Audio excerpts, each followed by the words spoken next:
It's podcast time, people. No, I have not done my voter guide yet. The withdrawal deadline is passed. All 18 people stuck it out, so we've got 18 people running for these 5 or 6 different races across the city.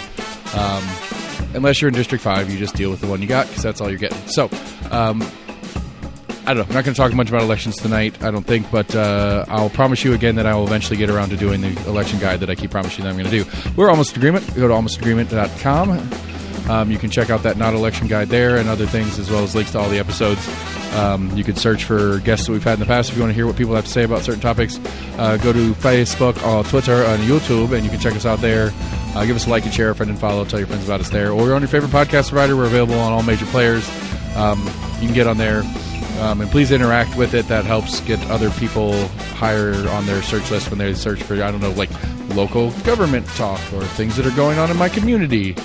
Not that we're super great at it, but we're better than nothing, right? I don't know. We'll argue about that at some point tonight, I'm sure. Sam's in the room with me. I've got an official statement from a school board member on this 3rd grade thing, and we're going to talk about that a little bit, among other things. So here's the show, people. We're going to do it. First off, I'm getting over a cold or something. Uh-oh. Last week we recorded, I got a little drunk, woke up hungover, and stayed hungover all week. And so generally, this time of year, I usually get like a little head cold kind of thing, and normally. Let's see. You taking any allergy meds? It's normal for me. I did finally get around to taking allergy meds today. I think I got some NyQuil that's gone bad. I took NyQuil on like Tuesday night, and like an hour later, my stomach just flipped over, and I was in miserable stomach pain. In and out of the bathroom. Could be part and due to the expired. Well, I'm saying I don't know if that's what it was or not, but I hadn't I've done Dayquil a few times. I've done Alka-Seltzer, like cold and flu and stuff like that. Just try to help me, because I've been fairly functional. I had a bunch of stuff I've been taking care of this weekend, right. All that stuff. And so I've stayed functional, but you haven't had a chance to really slow down either, right? But so like Tuesday night, I think I got done with everything I needed to do and settled in. And I was like, you know what, babe, I'm gonna take a shot of NyQuil and go to bed. She's like, that's probably not a bad idea. Take that shot of NyQuil. And like I said, like an hour later, I was up and in the bathroom. Then I got back in bed, and then like an hour after that, I was up and in the bathroom again for a while. So you have taken allergy meds? I did today. Okay. She's like, have you taken any allergy meds yet? And I was like, no, should I? She's like, yeah. I was like, okay. Yeah, I convinced myself for years. I was like, I don't have allergies. I just get a cold in the spring and fall. Yeah. My eyes get itchy and my nose gets runny. It's just a cold. So if I'm a little snotty and whatever, that's part of that. And if I'm coughing in the mic or whatever. But anyway, now that I've complained about feeling like shit, how are you, Sam Malema? I'm okay. It's Friday. It's Friday. And on your repetitive 6 days a week work schedule. Because good help is hard to find, which is something we did want to talk about tonight, but we'll save that for a minute. I want to start off with some of the school stuff, if that's okay with you. School stuff? I don't give a shit. Well, because as per usual, I got in a nice big fight with my friend Brian on the Facebook. Goody. Okay, so Cat Bike has it's a very interesting specific story that is kind of phenomenal. If you just the odds of this happening. Cat Bike has a 3rd grader at Rocky Hill Elementary School, where my kids go to school. Well, where one of my kids goes to school. Her 3rd grader is in his or her, I forgot if it's a boy or girl. So in their 3rd grade classroom grades, they're an B plus A student in their ELA portion of class. They do well on some of the other standardized tests that isn't the TCAP. They did poorly on their TCAP and has been required to take this summer/tutoring thing that everybody's up in a tizzy about. Mm-hmm. And so it's like, I'm a school board member. Make this make sense to me that my A student has to either potentially has to retake 3rd grade here. Right. And so I think there's a lot of stuff that kind of rolls into this. I think there's a lot of complex parts in this thing, and I think the political process that everybody's boiling it down to, I think it's a little bit too much. I'm not going to pretend like the Republican supermajority is in the right in how they went about this, per se, but I'm also not going to say this is a ridiculous standard that they're trying to put together. They're failing at what the correct way of doing it could have been, I suppose, but something needed to happen, in my opinion. I think it's a fair statement to say that the pandemic fucked up a lot of kids in their academic progression. I think that's a fair statement. Knox County, at least, we had almost an entire semester with no school, and then we had a year of weird virtual in-classroom, mask on, mask off, back and forth kind of craziness for that whole following year before we had back to a year of normalcy. So 1 year of really, really weird, and then half of because my eldest was a third grader when this was all going down. So he missed half his third year. He didn't take his TCAPs as a third grader because of the pandemic. And so, like, we are making him take summer classes. He is not obligated. We are making our fourth grader take summer classes, who's also an ABELA student. Our eldest is not. He actually failed his first semester, but he actually kicked ass, took names in the second semester, and brought his failing grade from. And had in second semester he had a B+, which brought his average to a C, a decent C. Mm-hmm. I was really proud of him. Like, I'm really proud of him for putting forth the effort and stuff like that. And so it sucks because now when it was easy to lean on the crutch of, well, you suck at this class, you need to take some summer school to get caught up. It's, well, no, he doesn't suck at that class because he put his brain on and put forth the effort and took care of his business. But to me and the missus, as we've talked about this, it's like that year and a half of schooling pandemic craziness has definitely stunted where they should be for their developmental series right now.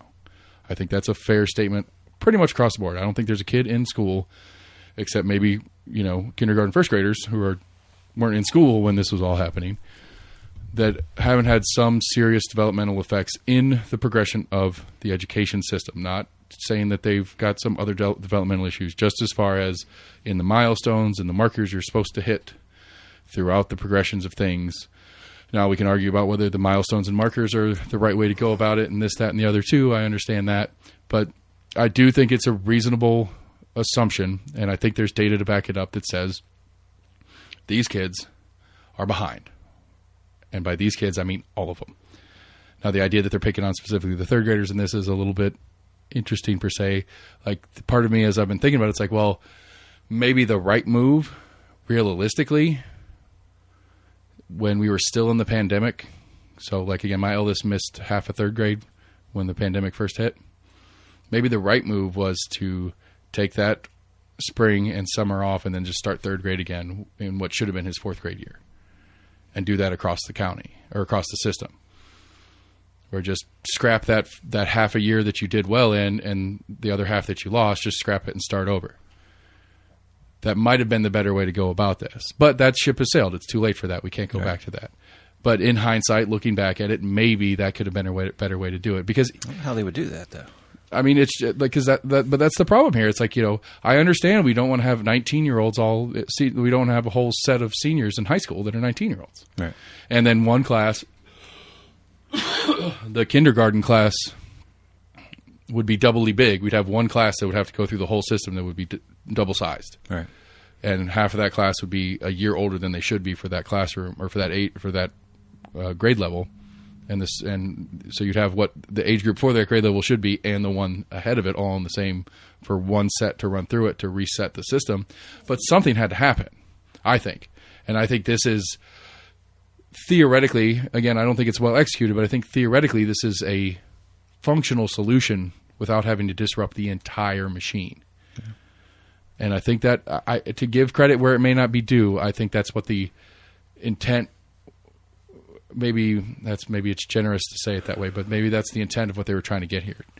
Because I think, one of the things that at least Tennessee does is they consider third grade the last year that the school system is teaching you how to read. After that, they're teaching you with reading. So if you don't know how to read, and how to read being an overstatement of overly simplified version of the statement, but if you don't know how to read by the time you're finished with third grade, and read to understand and be able to comprehend the complexities of the text that you're reading by the end of third grade, in fourth grade, when you're reading the history of the Civil War, which is what they do in social studies in fourth grade, you might be able to conceptualize and understand what's going on in history, but if you can't read it and understand that by reading it, then you're not going to do well in that class. Yeah. And so again, like I said, I think it's poor execution, but I think it's a reaction to the reality that something had to happen. I don't think it's fair to say that this is just because the GOP wants to make public schools look bad. I don't think that they don't take that as a bonus in the process. But I think realistically, there's got to be some acknowledgement that all of these kids are behind. Every single one of the 60,000 kids in Knox County schools are behind. Because even the kids that are on track, air quotes, those are the kids that were ahead before this stuff all went down.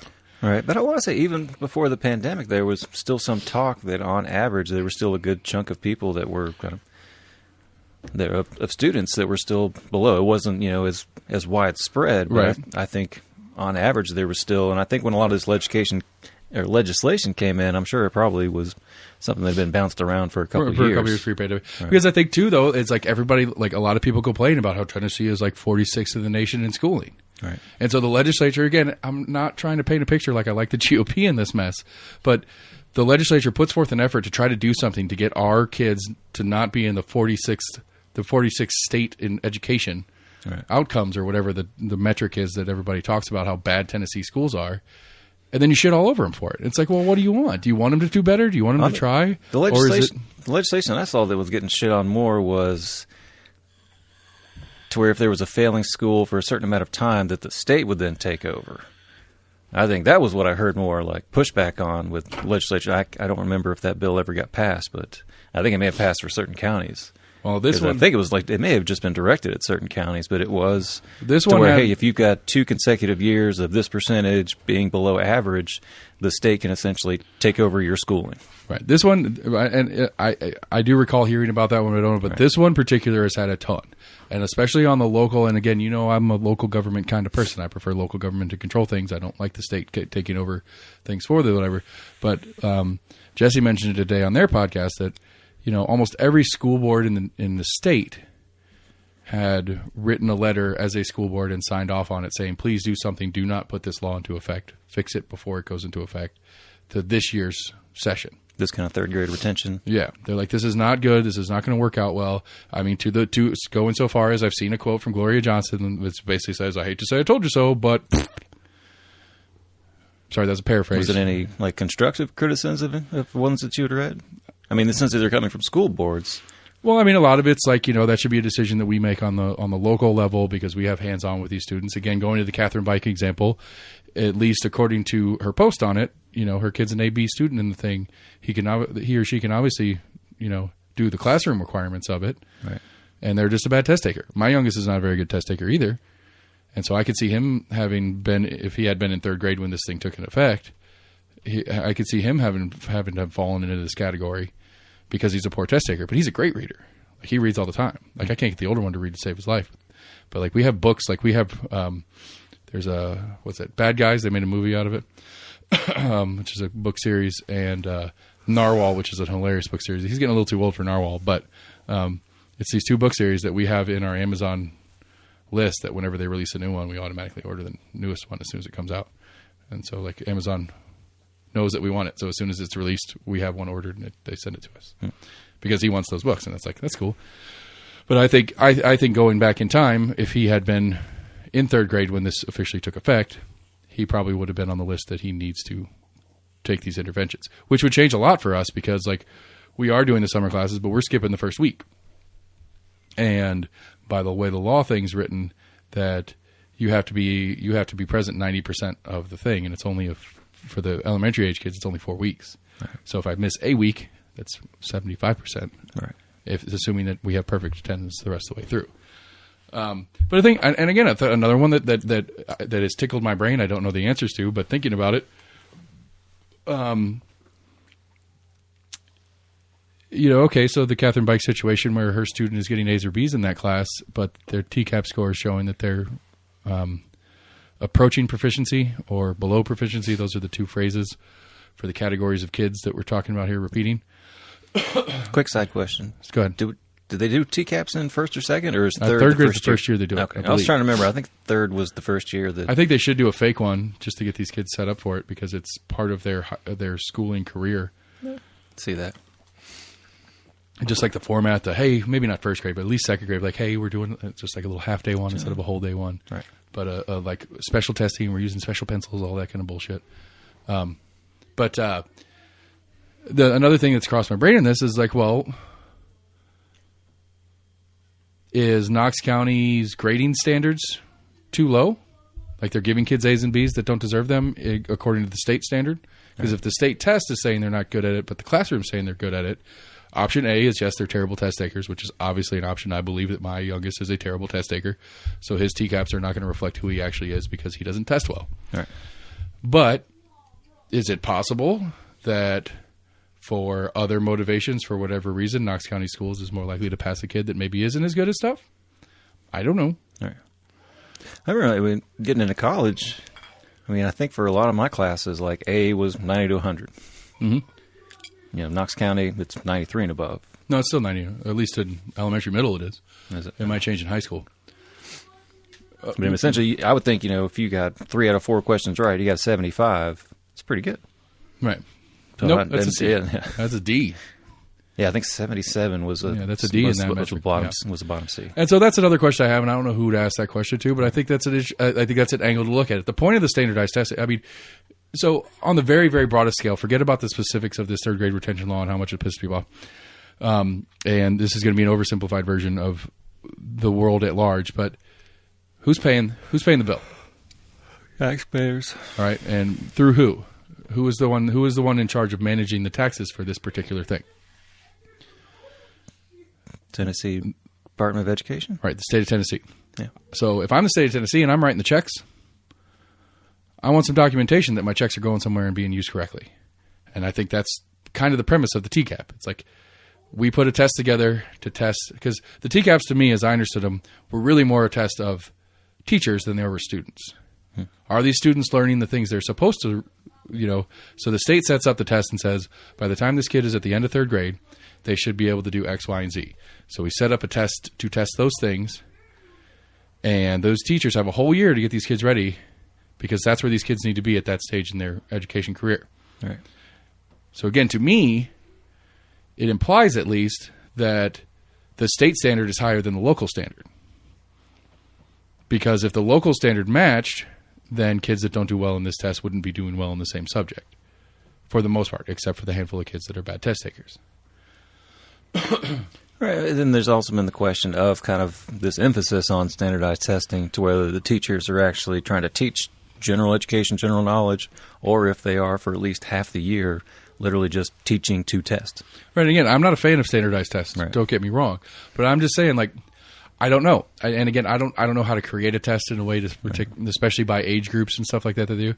I would assume, and this is where I fall into your camp and being a little bit more hopeful about the people that do these things and thinking that they're actually qualified, relevant, smart people on a particular topic. I'm hopeful that the State Board of Education and their team, when they set up a test like a TCAP, has professional people who know what the fuck they're doing making a test for third graders. And when they say they are educators, sometimes they're retired educators. So, but that when they say the standard we want for a third grader is this, build a test to show us if these kids know this. Right. But again, to me, the idea of the test was show us if these kids know it, and that's a reflection on the teachers in the schools, not really the students. The idea is that super business model bullshit, whatever you want to call it, but super business model of a school. What is the product? The product is the kid. The manufacturing and management team are the teachers and the administrators. The product is the student. You're turning this lump of clay, this squishy brain matter, into something that understands things better. I know it's a very crude model to example this by, but it's not inaccurate. Of all my stupid examples that I like throw out, this is not an inaccurate one. The product could be worse, yeah. The product, thanks. But the product is the students. That's what we want. That's the whole point. We're investing in these students to turn them from just human beings into functional contributing members of society and all the other broad topic things that we talk about and what the point of the school system is. Right. And so again, if you put it in the business model, and if you own the business, state of Tennessee, and you want to make sure that your manufacturing team is manufacturing your products well, you're going to test your products to the standard that you want and say, well, these products aren't hitting my standard. And then either fire the team that's doing it, or adjust their parameters. Some of it, state of Tennessee should be invest more into it, pay more so you can pay better teachers and get better teachers in here to do it. That is a solution to the thing, is to invest some money into this thing so that we can have a better quality outcome. But do something. And so they did something, and now they're getting shit on for it. And it's like, I don't understand what you expect. And this goes into my Brian argument, and among other things. It's like, you're never going to make everybody happy. You're never going to get a majority consensus upon even what should be taught in the classroom. And people are going to argue about... You're darn tootin' Rasputin. That is actually where I... Well, it's something that we've argued upon, of like, what kind of knowledge should we, promote? Yeah, I agree. Should it be, more understanding of mathematics to where you can do, more things, because numbers go into science, later on. I've always struggled in math. Thankfully, it hasn't hindered me too much. I got the basics down. Got a goddamn calculator in your pocket, you're fine. Right. I got to use Pythagoreans not too long ago. I was pretty proud of myself. Yeah. Oh, yeah. Like, actually use it in real things. I never actually did the thing I'd use the formula for, but I figured out, like, I was measuring lumber to do a lean-to kind of thing, and it's like, well, I'm going to do a 2-foot rise and a 6-foot. It's going to be 6 foot deep. Yeah, got to find that hypotenuse. How long does that hypotenuse need to be to cover that and hang over a foot? Right. And so it was, c squared plus 1. Mm-hmm. And so I did the math and I figured it out, and it's like c squared plus 1 was 213 inches, and then I then divided that by 12 to get how many foot I needed the lumber to be. Right. Never went ahead and did the project, but I figured out the math. Right. And I was proud of myself. See, I was feeling good. It was still up there. Right. Thank you, Knox County Schools. Yeah. Maybe Racine County Schools. I don't remember what grade we learned that in. Yeah. Anyway, but I think, go ahead. I was going to say, I think middle school, was when I first got into triangles. That'd have been Jerstead Agerholm. Look it up. What word did you just say? Jerstead Agerholm. I don't know what the fuck you're saying. That was the name of my middle school. Okay, gotcha. Jerstead Agerholm Middle School. I was like, I have no idea what you're saying. I think we were leopards or cheetahs. I don't know. Yeah. That's where I went to middle school, in Racine, Wisconsin. Right. But yeah, we've argued as to what kind of education that should be promoted, what we should emphasize on. Even getting into high school, should we, I guess, encourage more of like abstract things of looking into electronics, kind of technical type. Again, I think it's one of those that we don't have I think Ryswick hit the nail on the head of what I think the general expectation for a high school graduate is. I just don't know if I don't know if I agree with that. Like, I agree that it's probably the general outlook. I don't know if I feel like it's too broad. The whole, you're either military ready, skilled trade ready, or college ready coming out of high school. Right. Like, I don't disagree with that in premise, but it's like, well, then you have to get on board with the idea that as a 15, 16-year-old, you need to start making some real decisions about what you're going to do with the rest of your life. Right. And then everybody's like, they're too young for that. Right. And it's like, well, what the fuck do you want? Like, that's the thing. It's like, I don't understand what people want out of it. It's like, so you want an 18-year-old that has no general future mapped out for them, has no desire or direction necessarily in their life, and then what? They get 2 free years of college, at least from the lottery scholarship, right. If they want to bother going down that path, but they're not likely to have a good workforce skill set yet, because they didn't spend any time in high school on that, unless they randomly did, like you and I did, did shop for a couple of years or whatever. Yeah. And that's just because, like, I did it because I wanted to be able to change my own oil and really basic stuff. I didn't want to be a mechanic, right, by any means. So, I don't know. Let me read the Catherine Bike statement that she provided to me, because I tried to talk her into coming on the show like 45 minutes before we started recording. She's got, that kid and stuff to do with that kid instead of come hang out with us. Surprise.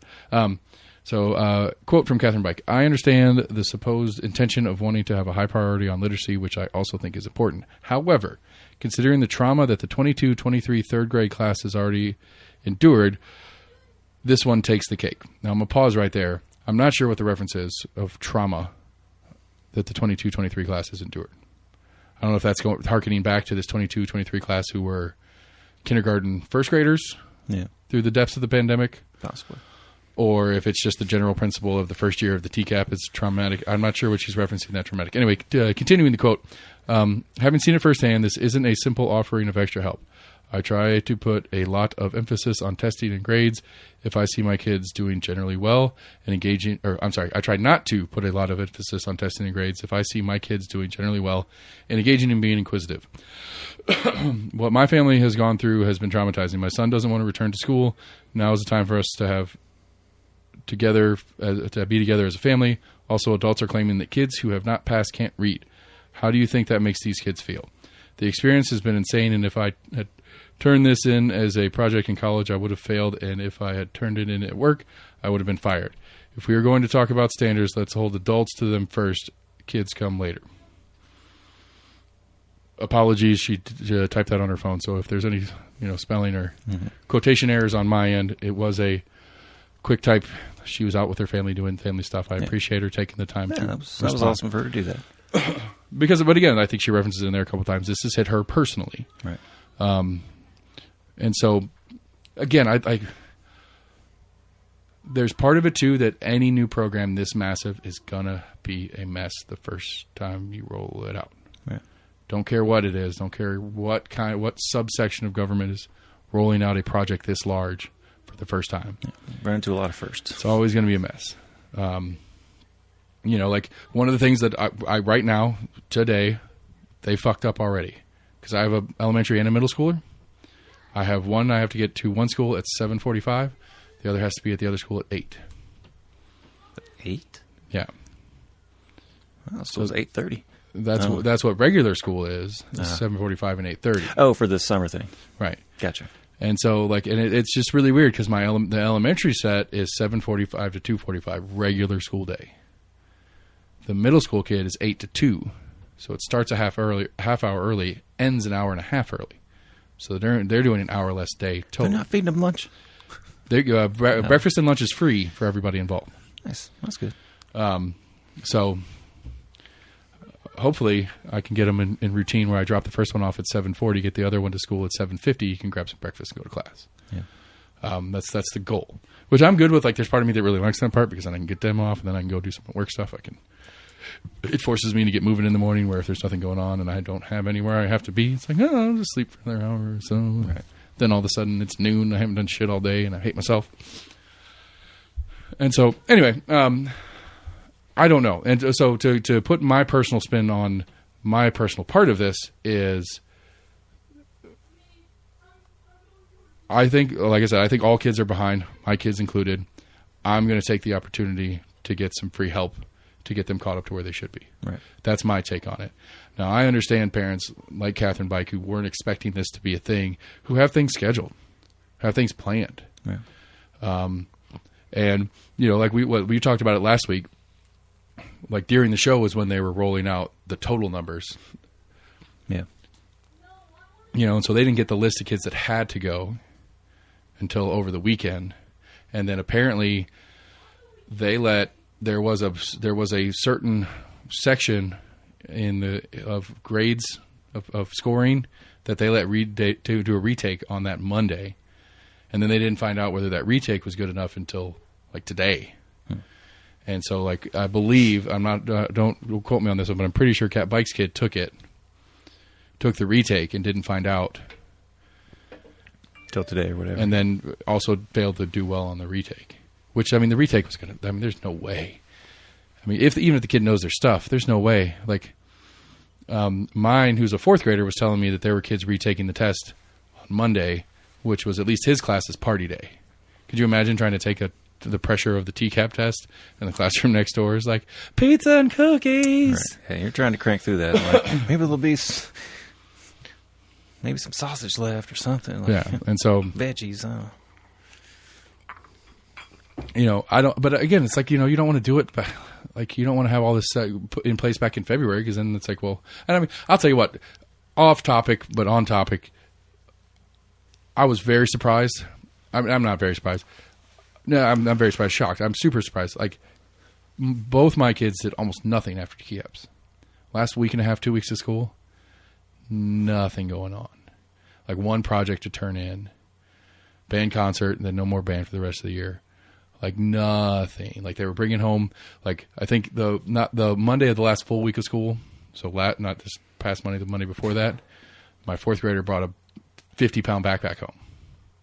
Didn't take his backpack to or from for the next week and a half, and didn't do shit. Had a party, had 3 parties, which again partied up. But my middle schooler was talking about how he's watched 3 movies in one day at school. The full week, not the half week, the full week before school let out. All right. It's like, okay, we're talking about how important attendance is, and you're making a big deal about my one kid who's got some tonsil issues and get sick real easy, missing a bunch of days, but then you spend a week and a half at the end of the year doing nothing? Yeah. Like, again, another one of those things I had to fight with my eldest about. None of his friends went on the half-day Wednesday. Last day of school. He's like, can I just stay home? It's like, no, you're going to school. Why? Because it's a school day. Well, none of my friends are going. I don't know what to tell you, man. Like, what do you want me to say? If they didn't want you there, they would have canceled it. But I mean, but real, like rationalize that argument from like if you're him in that perspective. It's like none of my friends are going. Obviously, nobody gives a shit about this day. Right. Why do I got to go to school, Dad? It's the last day. What are they going to do? Fail me? I mean, he did make a really terrible joke, and I yelled at him. Yeah. He's like, I'm gonna start as many fights as I can today. They can't do anything. They can't put me in suspension because we're out of school. That shit can still follow you. I was like, yeah, man, please don't. Yeah. He's like, I'm just playing. And I was like, okay. I don't need that. don't go give me that heartburn, bro.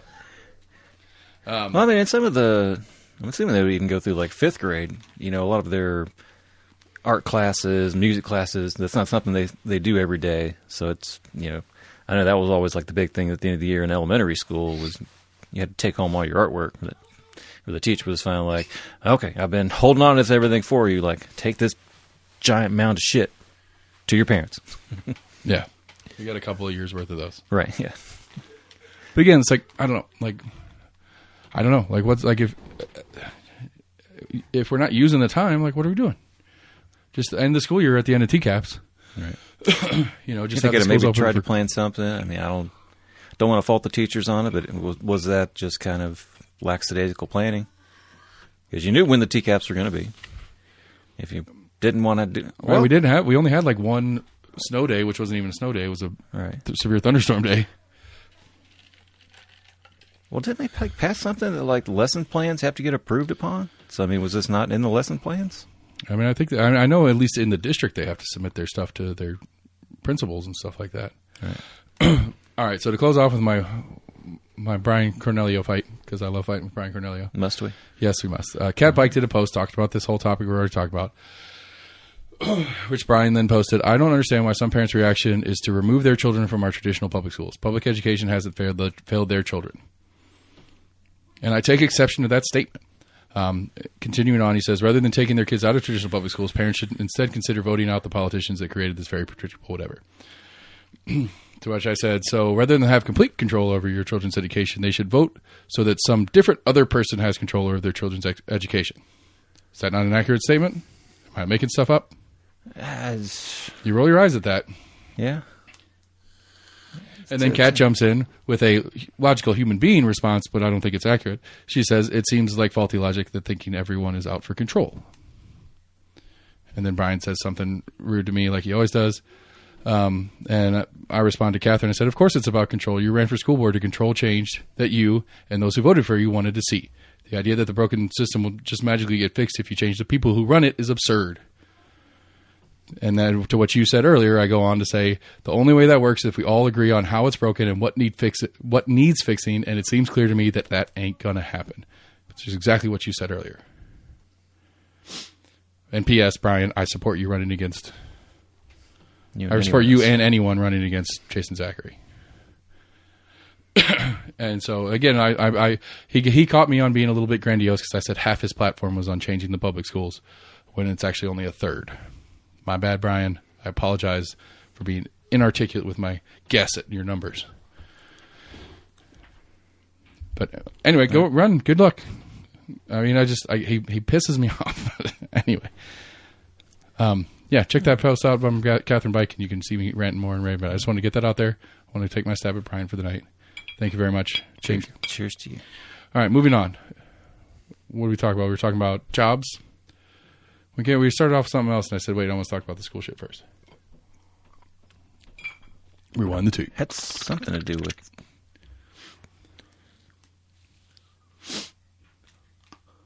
Oh, I think we touched on jobs for a second. You're like, I want to do... I don't remember what exactly we mentioned initially. Oh, well, no, as we were talking about... We did kind of bring up jobs in schools and what the schools are doing for jobs. And gotcha, yeah. Job creation and growth and stuff like that. Right. So you sent an interesting article via AP on a number of states are trying to change some child labor laws to make up a gap of the labor shortage. Which, reading through it, it's interesting. I did not think of some of the ways that why companies would push for it. Right. Because it does make sense to me that at the end of the day, at the end of the day, as the employer, I want to pay less for this job. And the people who are old enough to work this job aren't willing to work for as much as I'm willing to pay them for it. So let me find younger people that are willing to work for less. I don't know if it's so much of an economic view upon it, or if it's just getting bodies in, or I'm sure part of it is maybe a little bit to do with money, but I would like to think. I would like to think that's not the sole purpose. I mean, forget the kids part of the question. Is where did all the workers go? Like we are on the precipice of a recession. We have the highest housing prices in forever, especially locally. Knox County has surpassed the national average and median home price for the first time, essentially ever. But nationally, housing prices are way, way up. Everybody's complaining about inflation. Everything's more expensive. But everybody has jobs. Yeah, I want to say the unemployment rate it's like 3.5 has continually been relatively low. It's the lowest it's been in like 50-something years is what they said. Yeah. That's what's like. It just doesn't like the math. That like they keep jacking interest rates. What's the whole point of jacking interest rates is to get companies to stop doing as much, which then therefore leads to layoffs or at least not new hiring and stuff like that. That's the point of the interest rate hike from the Fed. I thought the interest rate hike was more to discourage, I guess, excessive borrowing, racking up your credit card. Right, but a lot of companies they run their payroll off of, like a lot of companies run payroll off of lending. They borrow a bunch of money to cover payroll, and then they pay it back with the income that comes in the next week, and then they borrow it again to pay payroll and repeat. Gotcha. And so when the borrowing gets they do that when borrowing's cheap, because when you get into big business games, it's more about cash flow than actual debt to income. Right. It's more about having more money coming in than going out, and so anything you can do to pay later but collect now is the game you play. Right. Because at that higher level of sales, you have those large companies on payment plans. It's like, no, not need to pay you now. It's like, but you have 90 days to pay what you owe. When borrowing a bunch of money is super cheap because the interest rates are so low, right. It's cheaper for you to borrow money and pay the payroll and then pay that back later than it is to take that cash into there and not have that cash available for other spending at the time. Yeah. And that's just one of the games they do. And so one of the moves when you jack up interest rates is it keeps companies from doing that, from borrowing as much, because that's not a way you should be borrowing money realistically. It's a financial game. It's a financial way to make money, not a production way to make money when you're playing that game of borrowing to pay your staff so that you make the money back before you have to pay it back. Right. Because you're still paying interest. Right, but the interest is less than the time value of money, if nothing else. And so it's obviously it's a profitable advantage for the companies that are doing it, or they wouldn't do it that way. I would think. I couldn't imagine any other reason you would do it. No. There's some reason that it makes sense financially for them to do it. Because I didn't realize this was a thing. Yeah. I didn't think there were that many companies that were essentially bankrolling their payrolls. That's why some of these things, that's why one of the reasons the pandemic was such a big deal initially, because they thought there was if a real recession hits, that's why real recessions are such a big deal, because a real recession hits, then spending stops. And when spending stops, all these companies that are leveraged, that are borrowing to pay now, planning on paying it back later on the future sales, aren't getting those future sales if the economy slows down. And that's when these companies go bankrupt. And we have a huge breaking of a bunch of companies. Guesstimation, how much of a percentage of companies do you think operate financially that way? Because that kind of blows my mind. There's that many companies that don't have the money to make payroll, essentially? I'd say any company, I'd probably say most Fortune 500 companies, if not all.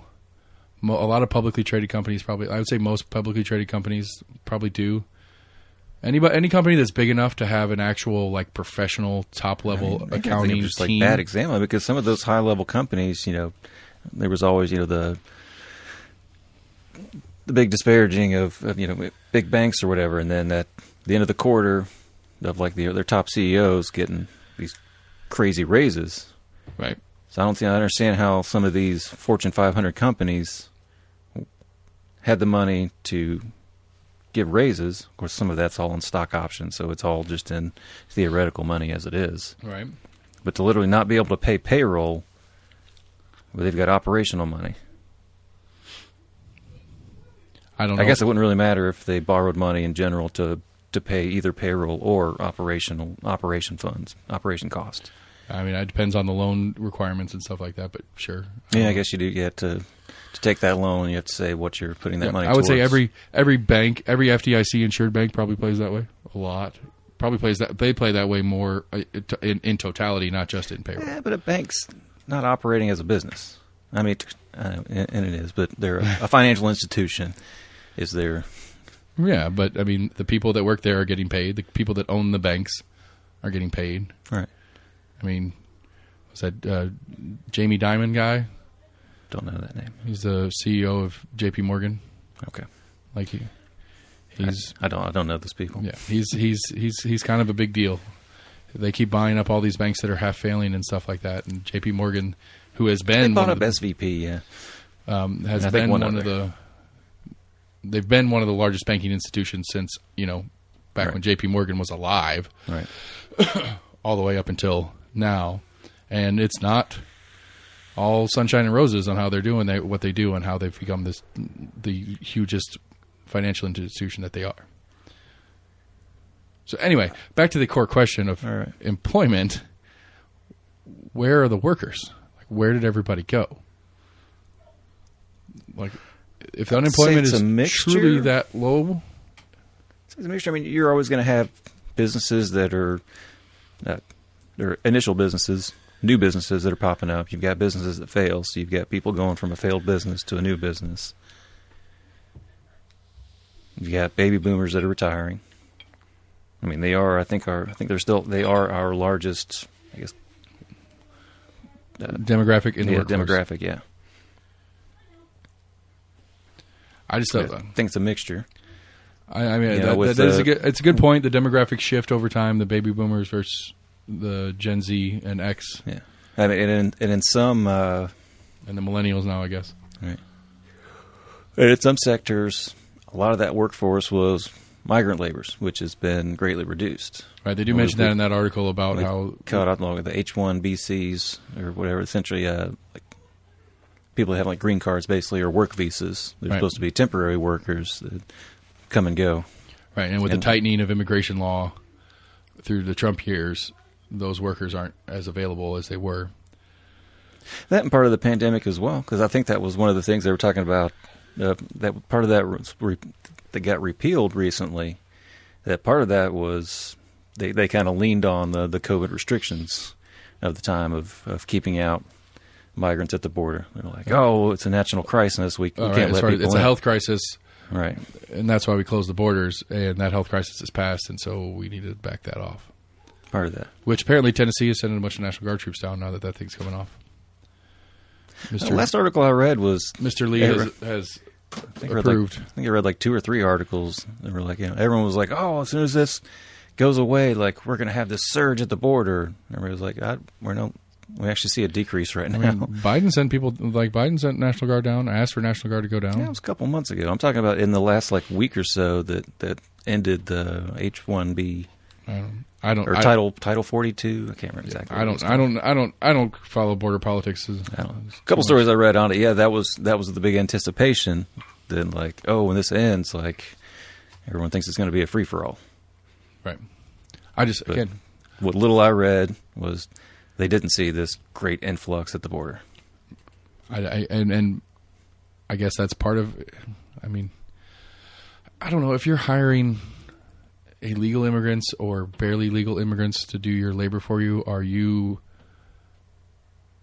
filing that information with your local Chamber of Commerce or whatever about your employment needs failing because you don't have illegal workers in town? No, but you can be vague and say we're running at 80% capacity or whatever as far as employment. We're 20 people short of what we need. Right. But again, I mean, hell, there was McDonald's and a bunch of like fast food restaurants that got busted recently for hiring like 14-year-olds and shit, and working them till 11 o'clock at night and whatever. I understand not even illegal immigrants, literally U.S. citizens. They were doing. I understand not not wanting to go back to that after the pandemic because you got something else. Yeah. But again, that assumes that there was something else to do during the pandemic. And so what are all the jobs that people left fast food? Like, because the service industry is the biggest, probably the hardest hit as far as economic subsectors is your manual labor as far as like field pickers and stuff like that. But your fast food and service workers as far as restaurants and bars and stuff go were the biggest hit. Because a lot of people, I've heard story after story of people saying, well, when the pandemic hit, I got a call center job. And it's not that fun either, but I get a consistent paycheck and I don't have to deal with drunk idiots all night. Right. That's what I was just thinking. But it can't be comparable money. Because I've always wondered to an extent. I mean, you've always had high turnover jobs. So there's a certain section of our populace that essentially just is bouncing around from job to job to job. Whether it's, Right, but it's in that same sector. Customer service. The idea that they're Not leaving necessarily. that sector. Sometimes people go out of it and go back into it. Yeah, but they don't want to work in a call center. They're like, I don't care. The trend seems to be that everybody's talking about is that they're not coming back to the sector. They're staying out of the sector. Right. They've gone into other places. Right. And I'll tell you what, on the other one, like you want to talk about weird things that I notice in the flesh is the number of seniors that are baggers at grocery stores. Yeah. When I was still working the other job, especially during the day shift, I mean, there was this little old lady, adorable little old lady. She's out there pushing 50 carts at a time. Right. It's like, damn, girl. I mean, it's been talked about a lot of people that are, getting to that retirement age and literally cannot afford to retire. They were never in a position, they were never in an employment that they were able to start a 401k and have matching from their employer for that's what Social Security's for. enough of. Yeah, I mean, there's some people that are able to live off Social Security, but it's. I don't know how a lot of them do it. You almost would have had to have bought your home and have low mortgage that you're still paying on, or you live with your kids, or you gotta have something going on. Yeah, but. I get like it's to me. This is a conversation I can't like of all the different people I've heard talk about, of all the different articles I've read, and this is one that like when somebody brings it up, because they talk about the economy all the time on some of the major podcasts I listen to regularly. But every time they bring it up, it's like I just like there is a missing letter in the formula that I can't put my finger on. There's something missing that is not just doesn't make like where are they going? And how is that sector so vibrant with business, whatever that thing is that these businesses are doing that are taking everybody in that are leaving? Excuse me, these other sectors. I mean, I'd say when there was a more of an employment crunch, I wonder if some employers did start adding, just a little bit of incentives. That then some of those people that were bouncing from job to job maybe stayed at that next temporary job a little bit longer. Yeah, I mean we've done it. Like we've done it. Right. You've been with us for what, 3 years now? Almost, yeah. We've had 2 significant pay bumps that we've done just to bring up our floor pay rate, because we can't find people right to work. Huh. I hate to channel our good friend AC, but it's complicated.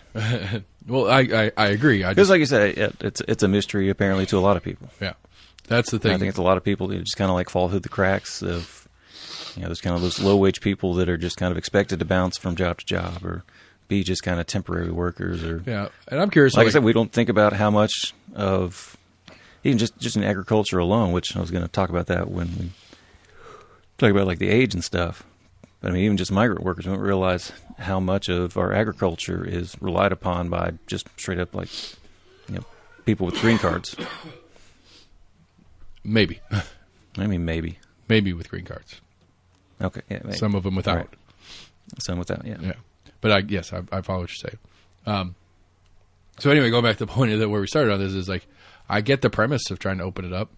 I mean, if it's a good, skilled, well-paid, decent paying job that could be a career job, if that still exists in that entry level kind of like manufacturing sense, if you can go get a manufacturing job at 14, like it used to be, we used to live in a country where you could go work on the line at the Ford plant, right. And you could work, the wife could stay home, and you have 2 kids, and you have a decent thing going. It used to be that way, and so if you could start that at 14, and you can grow in that company and make a career out of it, I'd be okay with the premise. I don't think that's the truth in the situation. I would want to see that. What? That it becomes acceptable for us to have our 14-year-olds just kind of go into the workforce. I mean, if I don't know.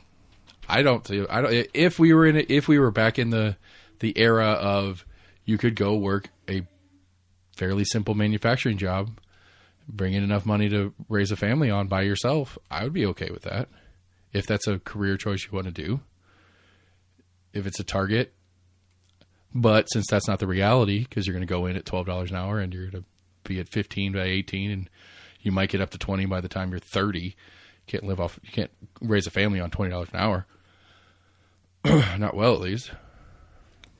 I mean, we were just talking about education. I mean, if we start promoting that, I mean, hell, we could save money on schools. I know it's a bad joke. I'm sorry. Yeah. I'm not saying to promote it. I'm not saying it's a good thing at all. And again, it doesn't exist anyway.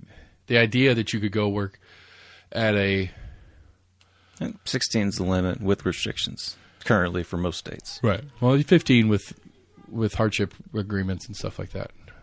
My niece is 15. She just got a job. Yeah. But nobody's going to work at Oh, was the other thing. Sorry, with migrant workers, that was one thing I saw on John Oliver, I think, where he was talking about migrant workers and the workforce. But that is one of the only things that is federally has no age standard labor laws. That it's always been exempted was the agricultural industry. I mean, some of it may go back to the olden days to where you had family farms. Family is always exempted, no matter what the job is. Right. Like, I mean, I can't, well, that's not half true. I can't take my kids out of school to put them in work in my place, but there's no child labor laws as far as me putting my kids to work in my place, outside of they have to be there at school. I could work them till 2 a.m. if I wanted to. They can't. Yeah, I can. There's a family exception? Yeah. I don't even have to pay employee taxes on them up to a certain amount a year. How far does that family extend?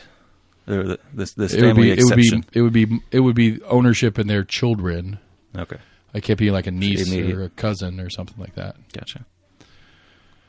As far as I understand it, but I know that I could turn my kids into my own slave laborers at my own place legally. Like stepkids, half kids. I don't know. Adopted kids. That's a good question. I doubt it with adopted kids because then really unscrupulous people will be adopting kids left and right. They're legally yours. I don't know. Well, I mean, is raising a kid cheaper than paying an employee? Probably not. Depends. I mean, it's the way you take care of them.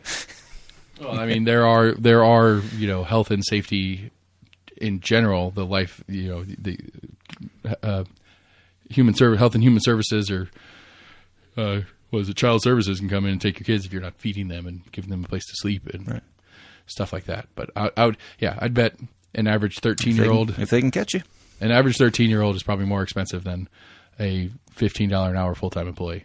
Yeah. Because this motherfucker eats all the time.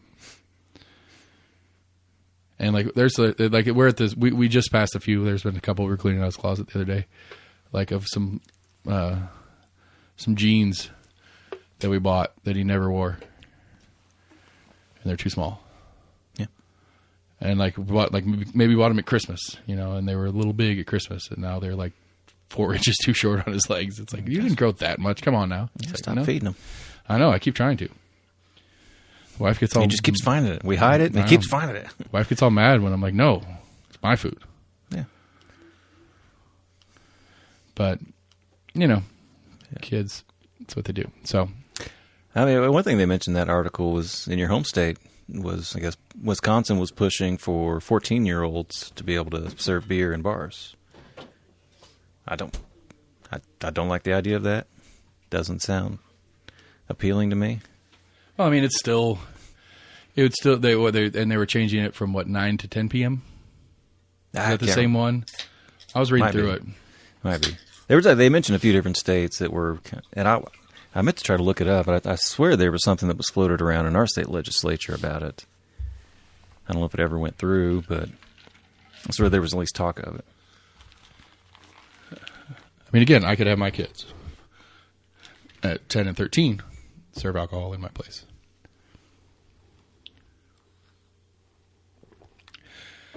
You sure? Yes. I think short of like... There's no requirement for an ABC card? I don't know if they're just because they're kids? You wouldn't think so? I don't know. You would think just because they're your children of the owner, they could legally serve alcohol? Yeah, I would think the implication would be that anything that special? Anything that they do is an extension of me personally. Not me as their boss, but me as their father.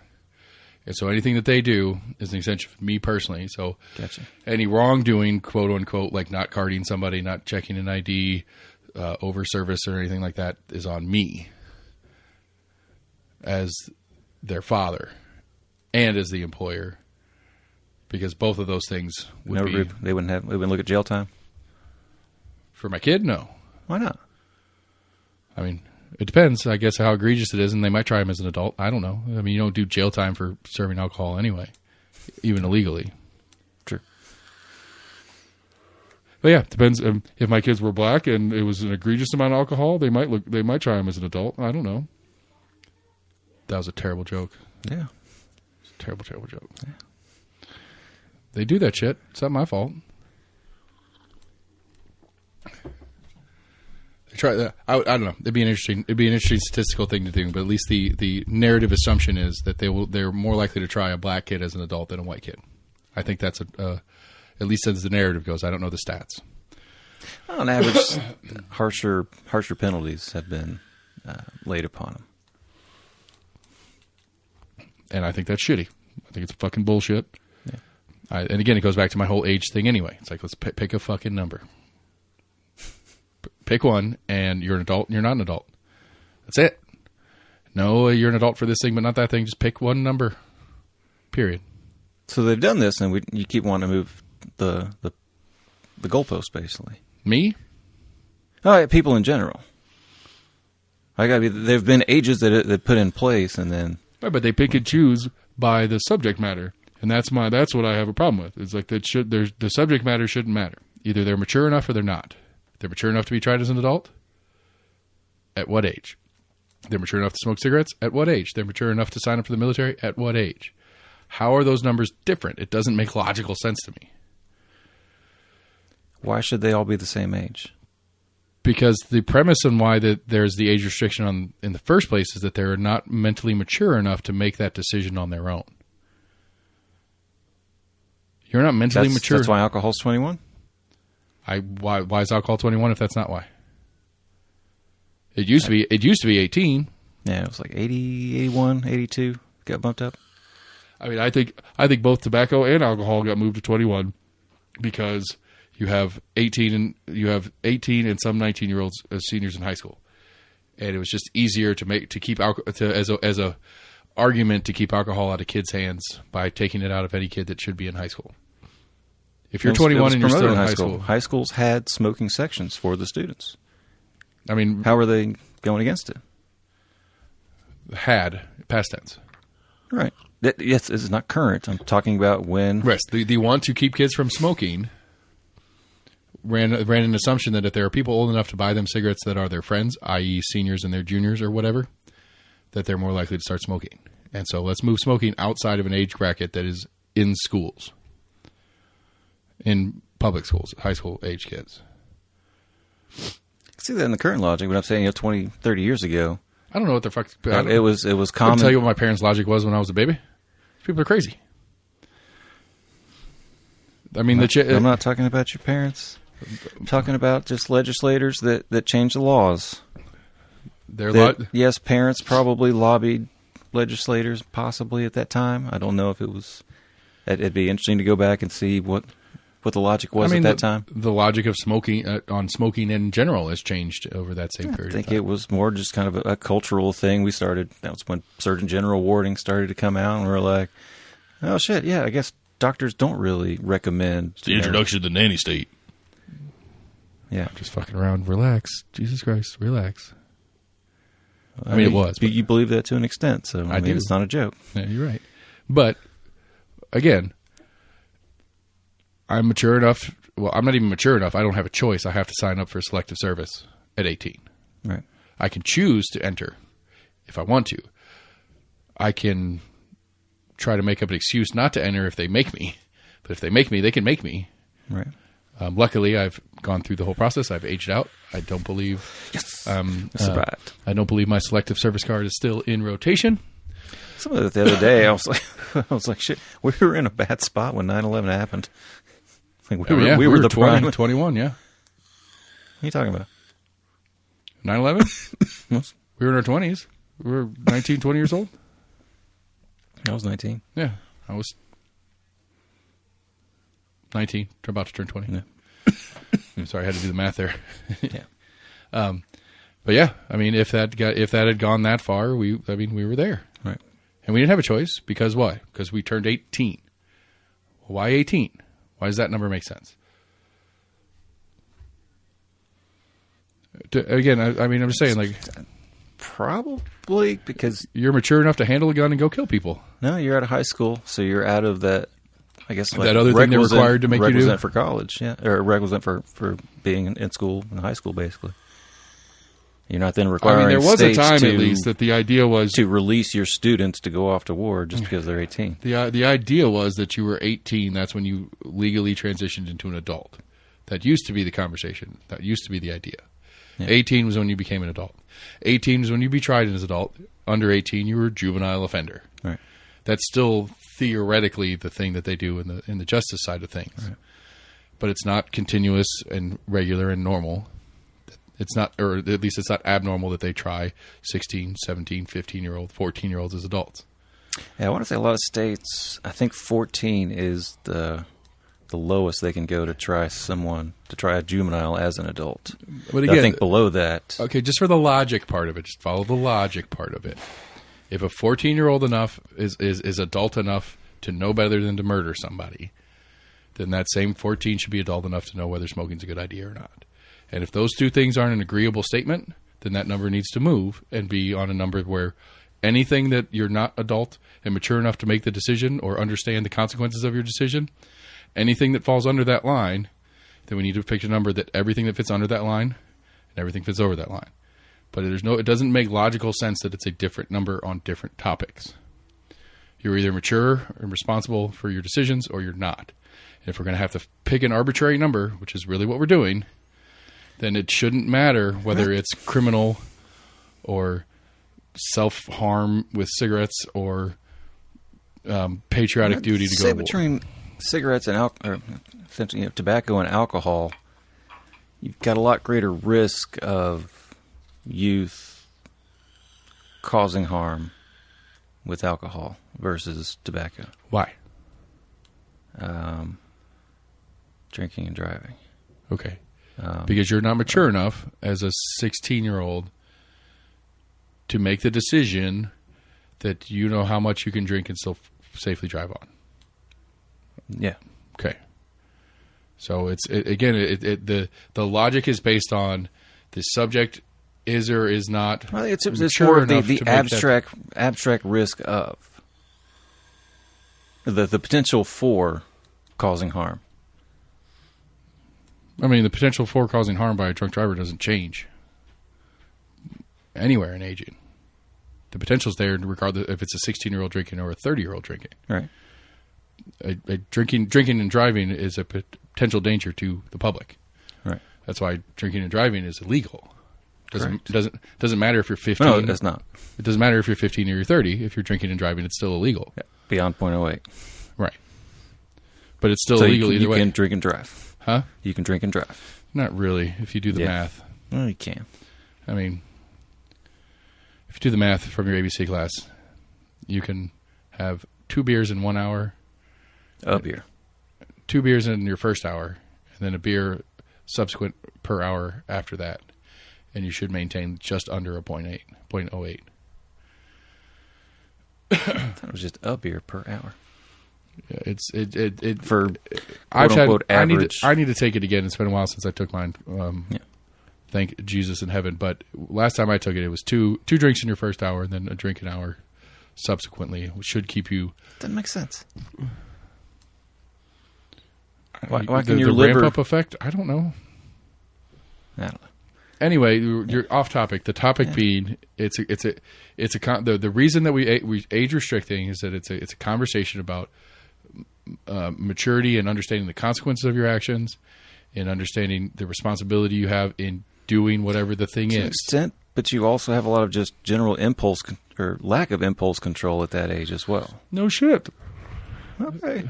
That's what I'm saying. No Right. shit. That's why I don't necessarily disagree with an 18-year-old. You need to be at least 18 to get a tattoo, because tattoos are dumb.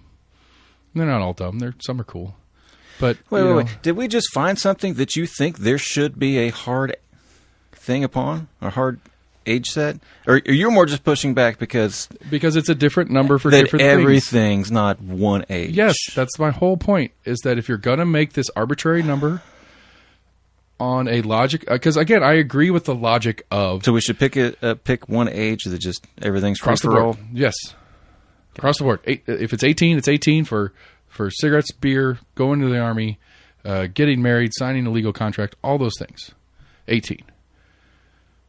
And if you're 17 and 360 days and you do something, you're tried as a juvenile. Like, you just pick the number and you got to be hard on the number. Because, again, the logic on it is always based on the maturity and your ability as a human being to understand the consequences of your actions. And so, to me, it shouldn't matter what the topic is if the conversation is... We age restrict it because you're not mature enough to make that decision, to understand the consequences of making that decision. It shouldn't matter what the topic is. It shouldn't matter if it's cigarettes or tattoos or beer or military service. If you're not mature enough to make that decision, to make a decision that has consequences, then that's the number, and you go with that number, whatever that number is. I'm good with age restriction to an extent. There's stuff that I think is stupid that they age restrict, but whatever. What should be age restricted? Actually, I don't know how to think about it. I think driving, I don't think there should be an age restriction on driving. I think if you can... Seriously. If you can show proficiency on the testing, if the testing works, What? Okay. I mean, if the testing works and you can go and you can show on a written test, 5-year-old? if you can show on a written test that you understand the rules of the road, and then you could show in a test with a driving instructor that you know how to handle the vehicle properly. Yeah. Okay. Do you think a 5-year-old can physically handle any motor vehicle properly? With the right accommodations, yeah. Put Okay. some fucking lifts on them, scoot that seat up. They Okay. can reach the gas pedal. They can reach Yes, if the you brake can, pedal. if you can go through the process of proving that you are capable of managing the vehicle and you understand the rules of the road, why should there be an age restriction on it? All right. Don't stay I off don't know. the It's a road when that stupid shit passes. It's a stupid example, but Just trying to I poke mean, hell, holes we're not in going to it. be driving in a couple of years anyway. Who cares? Trying to poke holes in it. Huh? Just trying to poke holes in it. I don't. Again, if a 5-year-old can show proficiency in it, like Then why you're not? okay with it. Okay. Well, gotcha. I mean, I'm not okay with it. That's cool. if you got a 5-year-old that can play the shit out of the piano and make beautiful music, it's like, well, you're not old enough to know how to do that, so I'm not going to listen to what you're doing. Yeah, because playing the piano is just like driving a car. I'm throwing an example together. I know it's not perfect. Gotcha. I know. I'm just pointing out, obviously, that it's not apples to apples. So Okay, I mean, you've got kids that are like super into martial arts yeah, that we let handle like actual like weapons, swords, and shit like that. Sharpened versions of them as well. where? Martial arts shit do it all the time. They'll be doing the rope cutting thing and shit like that they do. The fucking katanas. I'm like, wha-cha! I don't know. In class? There's no legal age restriction. You've seen this? Yeah, I've seen videos and stuff where they have kids. on actual swords. They have like the Tibetan, like crazy monk kids that do the crazy balance and shit. So outside of America. I don't know. That's just I don't fucking know. I'm trying to pull examples out of my ass. I know. I'm just trying to be realistic. But if a proficiency, I can guarantee you that 99% of dojos or whatever here in the U.S. children Okay. are not allowed with knives. back to and the driving one size. or whatever. I would be more comfortable if the driving test was a repetitive process. No, I wish our test and- was a hell of a lot harder. We've joked And about it was more difficult, and that 75 to 80 you start getting tested every couple years too. Right. And when you can't show your proficient knowledge of how to drive and ability to control the vehicle, you get taken off the road. I think there has been an effort to start restricting those more. I think or government. You could be taken out of government too if you can't pass a driver's test. Just throwing that out there. Gotcha. I think more so with like the driver's test, they more test your eyesight. I don't know if they necessarily are testing your driving capabilities. I mean, you know, I would like, all right, can you still see? Are you sure? Because you can't go. That's one thing I've heard. I don't know what age it is, but you reach a certain age where, like, I think my license I got, it was like 2017 or something, and it still doesn't expire until 2027. It's like 10 years that I literally don't have to go back. And I think I do have to still take an eye test when I go back and do it, but don't require like, you know, new picture or anything like that. You can sign off for so long, but I think when you get in the more elder years, it's like every 3 years or every 5 years, you've got to at least go in. Do you have to take a sight test? Yeah, do a sight test. But if you are prescribed glasses, you can take the eye test with the glasses on. Yeah, I mean that makes sense.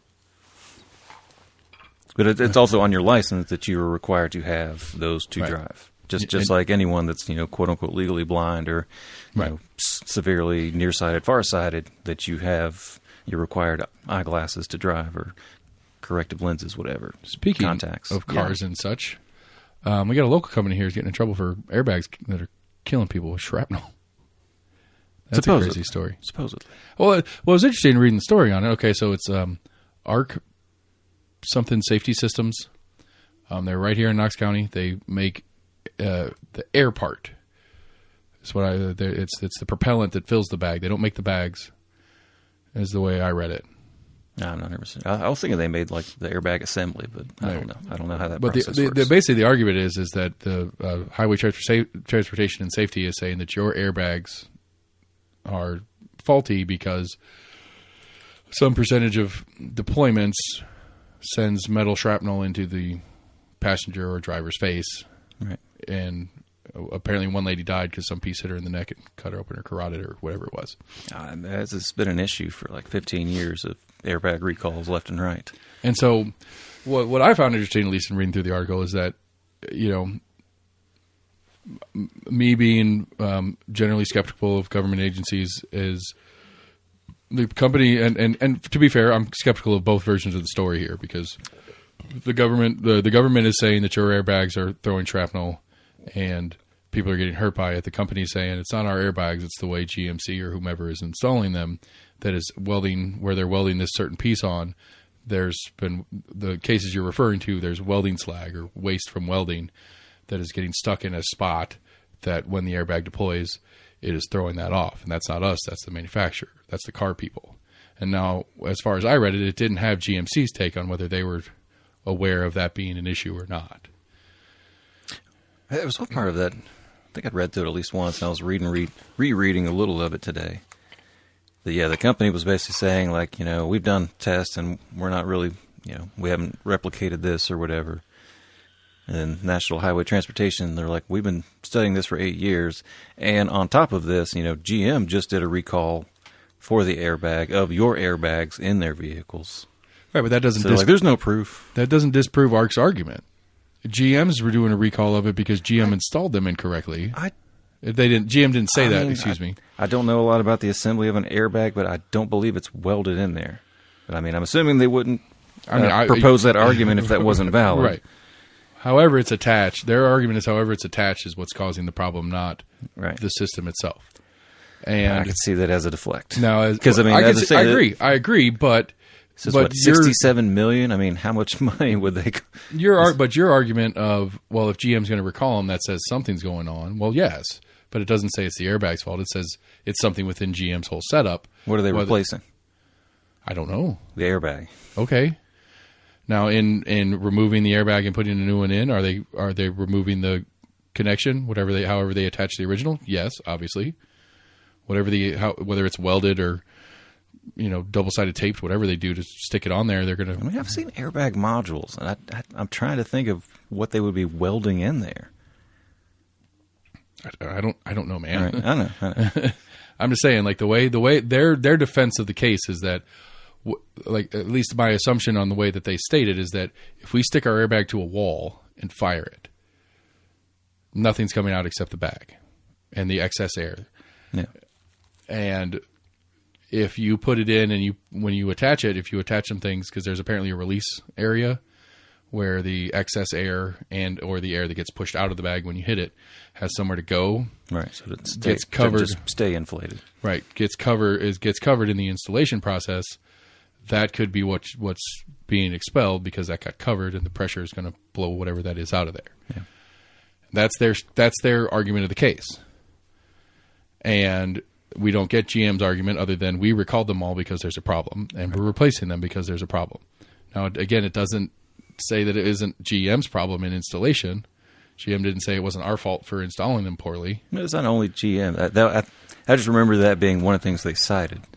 Right. After this 8-year study that the National Highway Transportation Safety Administration had been doing. Right, and it could be something that that their design in the way they set up the attachment point is different than other companies, and GM doesn't adjust their installation technique by the airbag manufacturer, and maybe that's an issue with some technical stuff that ARC needs to fix their base design so that it installs the same as other brands when companies put other brands in the car. You know what I'm saying? Doesn't pass my initial sniff test. Because there's been airbag recalls specifically for, I don't know if it's always the same issue, but it's always for when this goes off, it is expelling, metal bits that are harming, killing people. Yeah. I would think if that was a valid argument that it's like, oh, it's just your soldering points, that this would have been solved a long time ago. But it seems like it's just the airbag modules that are being replaced. I mean, again, I know. I am not saying that is not the truth.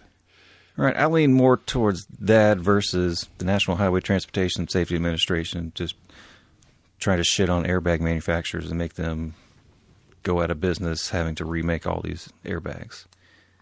I mean, that makes less sense versus this company's lawyer being like trying to find any reasonable doubt, essentially. Well, sure. Because I would think I'm assuming if they admitted it, all of a sudden all these people that have died that have been suing GM or whatever are going to automatically go after them. Or GM's going to go and sue them for whatever they lost in previous settlements and stuff like that. Yeah. But looking at this picture, that doesn't look like a Fortune 500 company. No. And I mean, again, I hope that it was not something. I hope that they're not lying and trying to save their own ass on it. I really hope that it's. I'm not saying that they're lying. We're doing the best we can with what we have, and we don't think our bags are doing that. Right. But just because the Highway Transportation Safety Board said so doesn't mean it's true either, to me. But that's because I'm more highly skeptical than you. I mean, I don't think they would go through 8 years of. Maybe looked at it. Hey, we've spent 8 years of doing this. We better come out with something, right? Well, I mean, we've talked about it, and you've agreed with it. In, these departments, they have need to justify their budget, and this could fall into that category. I'm not saying it does or doesn't. I'm just saying that is a point we've agreed on in the past. That when you get into budget things with these big organizations, they have need to justify their budget. Right. And one of the ways you can justify your budget is showing success in your task. Saying, well, if you didn't give us the budget, if you don't give us the budget again next year, we can't catch this thing that we caught this year. Right. Well, you're not catching anything, so why are we paying you? Is people doing everything right? And an acceptable answer? Nope. Right. So you don't get any budget anymore. Okay. Well, shit. Anyway, I thought it was interesting. It's cool, but I mean, it's not cool. It was more just being like, I was like, oh. I think I'd heard of them before, and I knew that there was some kind of. I was thinking it was more like a Denso thing that had some airbag modules. I realized this was a Knoxville-based company. And as you've made jokes before, it's kind of sad that. I mean, it's a fairly solid story. It's worth being discussed locally, but you get to find it through AP. I haven't national news. I haven't seen it in Knox Sentinel. I've certainly encompassed this in Calvert, but that's not really a Compass category. Right. But I haven't seen it in the Sentinel. But I don't know if I saw it in local. I'd say it was probably covered at some point, but it may not have been like first page or top headline whenever you went to the main website. You might have had to like dig into like the business subcategory or whatever. That's the wrong thing. I didn't read the article about the. I mean, I actually read about half that article. All right, let's talk about it. Which one? The influential new player in the transgender health bill game. That's when because we were, when it first started kind of gotten floated in the legislature, Do we were no like, harm nonprofit. we kind of wondered, we were like, where did this even like come from? Like, why are we talking about this? Like, it was becoming more of a national thing, but it's like, are people like, contacting their legislatures saying like, hey, we need to make a bill on this? And apparently not. It's like with most issues, you essentially have lobbying groups that bring these issues to the legislatures. Again, I'm never one to say that there's something that we should require get done. Like, I don't like the phrase saying I thought. But yeah, I think when you introduce a bill, whether it's in the federal House, Senate, State House, State Senate, even if commissioner is going to present something to the whatever, I think you should be required to bring like, well, where did this come from?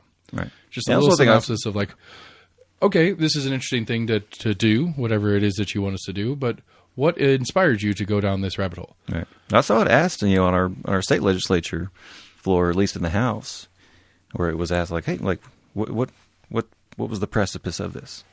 Yeah, I would like to see that as a tab on the House bill, like a letter from the main sponsor, just a short like one paragraph. I brought this bill before this body because XYZ, and if it was brought to me by constituents. All right, so there's a way to kind of like vague and gloss. But see, I still think I think if it's brought to you by constituents, I think you're obligated to put names on it. You're not protected. It's not like a protected. It's not like a attorney-client privilege thing if you're talking to your state legislature. Right. Because to me personally, I think anything that goes into their ear should be public record. At least if it's on topic of their job duties. Anybody that comes to them and says, hey, we need to pass a law on this, that should be public record. Good luck with that. It's not going to happen. Because that's where you get like businesses that go in and talk to their legislatures. Sure. That's in would require that. Yeah, I think. But I think I would love to see that. I think if you're going to do an introduction, if you're going to introduce something, you need to put I think in the introduction there should be a small segment in there that says, I'm bringing this before because I see the need because of this. Right. And that if anywhere in that need it's directly implied that it's a constituent services thing or even a business services thing, right, that those people get listed. So right. if definitely that question should be asked more often. When Denzo goes to Blount County Commission and asks for a rezoning of this thing, and the commissioner that introduces it says, "We're going to rezone this section of town for this because Denzo wants it," that's enough because it gives a reason why and who's doing it. Yeah. Because then, the Todd Frohmeyers of the world could say, oh, by the way, Commissioner X that introduced this was max donated to by Denzo and 3 of the CEOs and 3 of the managers of the plant and 3 of these other people. So his total donations inside his campaign totaled $12,000 or whatever from Denzo. So just know that as you're as you're considering this, that he introduced this on behalf of Denzo, who paid him a lot of money to run for this office. Yeah. Because it'd be a way to kind of draw straight lines there, which I think would be appropriate. Possibly, but I mean, it's gotten easier and easier to have essentially dark money going into campaigns that are just through layers and layers of... Sure, absolutely. And then just people get more and more into playing that game for sure. Right. But I think, I still think the idea of just a little bit, just something. I'd love to see it, yeah. I think it would be appropriate. I would like to think his constituents would appreciate that. They're like, hey, wait, why do we do this bill? Unless it's anything that Zachary puts up, because then Brian Cornelio and his crew will go yell at the people who he references as the people he introduced it for. But it's only $30 a year, so at the most currently, yeah. No, $50 a year, $30 a year, $30 a year. I don't know, whatever it was. It's a lot. But yeah, I mean, I think if you can't put a good justification on the introduction, then maybe you don't introduce it. Or if you can't find somebody to be the scapegoat to blame it on why you brought it, then you don't introduce it.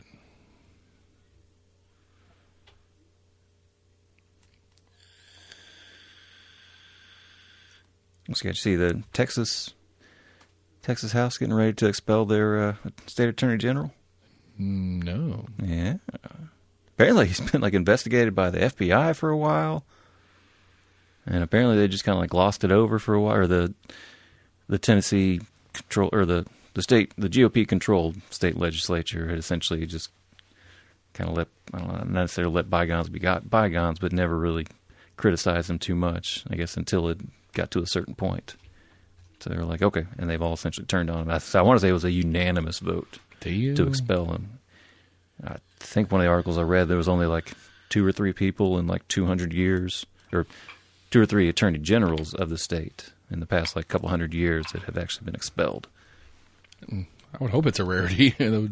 Yeah, you would like to think.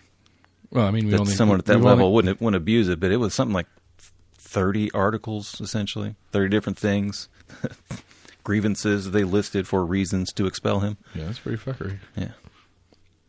It was like abusive office. I mean, some were kind of vague. It was like abusive office and blah, blah, blah. The housing report came in. Mr. Hanson Sale did an hour-long demonstration to the commission on the state of housing in Knox County. And it's expensive. It's the moral of the story. And we need to build more stuff. Which is crazy, though. So, U.S. Census Bureau, they do their thing every 10 years. But they have a program where they estimate stuff. I'm sorry, go ahead with it. You got something exciting going on there. Yeah, I saw this crazy headline. Texas parents fret over Winnie the Pooh being used to teach kids about school shootings. Apparently there's a Winnie the Pooh book. It actually is from Texas.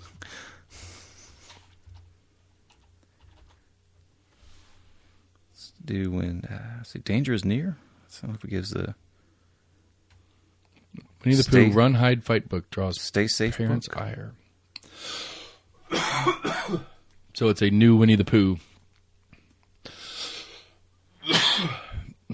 on staying safe. Yeah, apparently. This is from New York Times by Jesus Jimenez. The school district in Dallas has drawn backlash from parents after giving elementary school students a Winnie the Pooh book, a Winnie the Pooh themed book that teaches children how to run, hide, fight in dangerous situations like mass shootings. Christy Campos, whose 2 children attend an elementary school in Dallas Independent School District, said that she wasn't sure what to do when her youngest son, who is a pre-kindergarten, came home from school last week with a book titled "Stay Safe." The book, she said, was tucked into her son's backpack with no note or instructions. If danger is near, do not fear, the book reads. Hide like Pooh does until the police appear. At first, Ms. Campbell said she wondered if this was a gift from her son's teacher, but later that evening she found the same book in the backpack of her older son, a first grader. That's what she said. She started to wonder whether this book was an initiative from the school district. The book was not something I wanted, said Ms. Campos. It's unsolicited advice. I'm going to take over a second. I got to do something to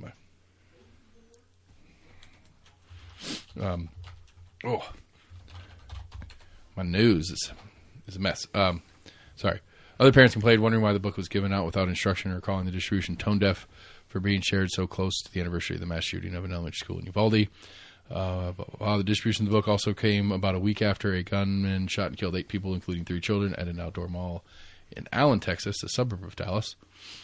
After you read the book to them, they have like 50 questions. How do you go to bed letting them know, yeah, this is what you do if you get shot up at school, and then let them go to sleep? It's a nightmare waiting to happen. I don't know if it's necessarily a book that's meant to be a nighttime reading book. I mean, it's still a pre-kindergartner's little. I mean, is that... Is she reading to it? Is it geared towards pre-K? She said it was sent home with her pre-K and first grader. Huh. That's how she realized it was not just a, It's really tactful, but I'm not unappreciative of the thought, because that sounded like one of the things talked about, essentially hide, don't fear, wait for the cops to arrive, basically. Well, I mean, the problem is you're in Texas, and last time there was a big school shooting in Texas, the cops were just hanging out waiting for something to... Yeah. Just one instance. I know, I'm just saying that, but they made the reference to the Uvalde shooting in that article, so it's like, well, it's a year after the Uvalde thing. Right, they made it in reference to that they thought it was poor timing, that it was literally within like a week of the 1-year anniversary of probably their worst mass shooting that happened. It is a sad state of affairs that it's something that is probably not a bad idea to discuss with kids that young. that that's the reality of the world we live in, that it's probably a good idea. We probably should be having that conversation pretty early as far as, hey, this is how the school works. Here's your classroom. Here's the potty. You raise your hand. You get a hall pass when you need to leave the room. We go here. We walk. We don't run and yell and scream in the hallways. And by the way, if there's a shooting, this is what we do. I think it was a Top Gear thing where they were driving around. I'm assuming it would have been somewhere around like London. And part of it was they had to drive like some old ladies. And they had like some bumps or like some loud noises. And the guy kind of like made a joke like, oh, I'm sorry, ladies. And they were like, no, like we lived through the Blitz. Like we're unfazed by like bombing. And I think sometimes we kind of forget, that our parents. We've had a pretty soft a little bit run. older than our parents, but I mean, they lived through.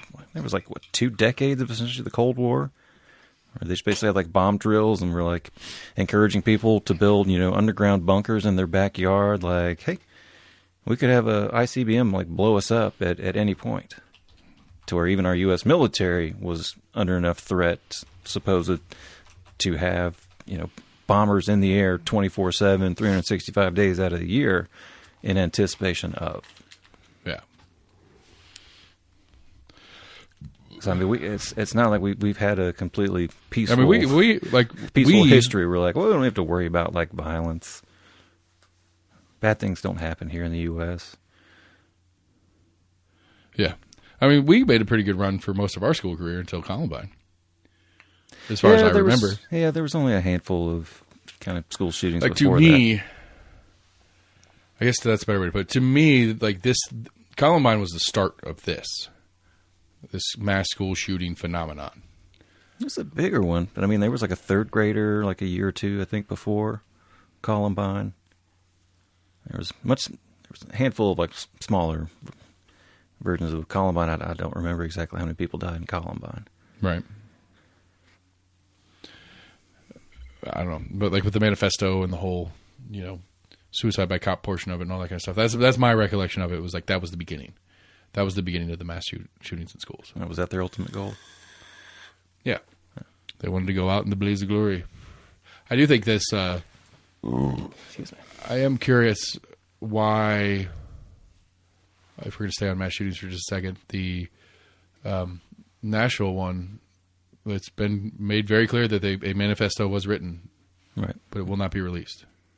I thought it was still going through the courts as far as whether or not it was going to be released. I hadn't heard other than I'd heard people being like, "Why aren't they releasing this? Why aren't they releasing this?" And I haven't heard an answer on why, and that might be the case. I think some of the biggest pushback have been, some of the parents of the kids. They're like, I don't want to see that. It doesn't need to be released. I guess they don't want to. Extend even the story. Maybe they would. I agree. Rather the story just kind of die. I agree that I think it should become a more normal practice to minimize the person. Right. I can see being released to law enforcement agencies to maybe try to glean some kind of understanding of it. I think the public has a right to know. I do.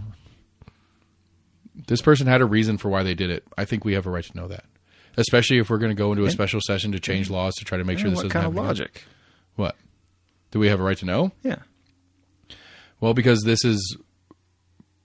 has potential to functionally change our way of life. I mean, in and of itself, it changed our way of life in some level. We are now a little bit more like it didn't, Nashville, at least, like until the West thing that we had here, which was still a little bit of a fluke. We could always be like, well, not here, not in our town, not in our state. Yeah, this shit happens in those crazy places over there, crazy places over there. But this was here, and they did it for a reason. And our legislature, at least our governor, is trying to make some changes because of it, like specifically because of what happened there. This special session is about nothing else except that. And as Scott put it, and I think he's fucking brilliant for saying it, it's like, Governor Lee has been very consistently hard Republican across the board, except for this one. Like, he has been hard, like, towing the line on all the shit, 2A fan, anti-trans, all the other fucking things that the right is into nowadays. He's been really good about in their opinion of what's good. Not good in general, just their opinion of what's good. Yeah. This is not something that the right likes. What do you mean? Any of this conversation about sort of red flag laws that this special session is going to be about. And this is Governor Lee calling this special session saying, I want you guys to put something together so that we can do something so that this doesn't happen again. And Scott's take on it is, It's not about politics anymore for Governor Lee. It's his wife is pissed. I don't think all of the right is completely against red flag laws. We texted about this earlier. Like, I think it's a waste. I think this special session is a waste of time. I think there will be value to come of it because whatever is introduced is going to be shut down and broken down and taken apart, and nothing's going to actually happen. And I think there's value in seeing who the players are that go about taking this thing apart and making sure it doesn't happen because people want this to happen. And if your legislature is one of the ones that is taking it apart and making sure it doesn't happen, you should be aware and pay attention. And when you come to vote next time, that's something you should consider. I think there's value in that part of the special session, but they ain't going to pass anything. I mean, all the major players in the House and the Senate said there's no fucking way. There's no fucking way that this Tennessee House is going to pass anything resembling a red flag law. Zachary said it. Sexton said it. God, who else? Like 3 or 4 of the. I think Sexton said it. You don't think Sexton said it? Somebody said it. There were 3 or 4 of the big players that. Or at least in the quote that little spiky hair kid. What was the spiky hair dude's name? That's Lambert. Lambert, yeah. You know, there's no way. The House Majority Leader. Right. There's no way that this House is ever going to pass anything resembling a red flag law. Don't think he said that. Lambert, he was the one. Lamberth. He was the one pushing back on. I mean, I know Zachary said it. I know Lafferty said something similar. I want to say McNally came out and said that. I'm pretty confident Lane Davis is on board. That he was for some kind of red flag law. I mean, I'm going to put a question out to my constituents. Oh, did he?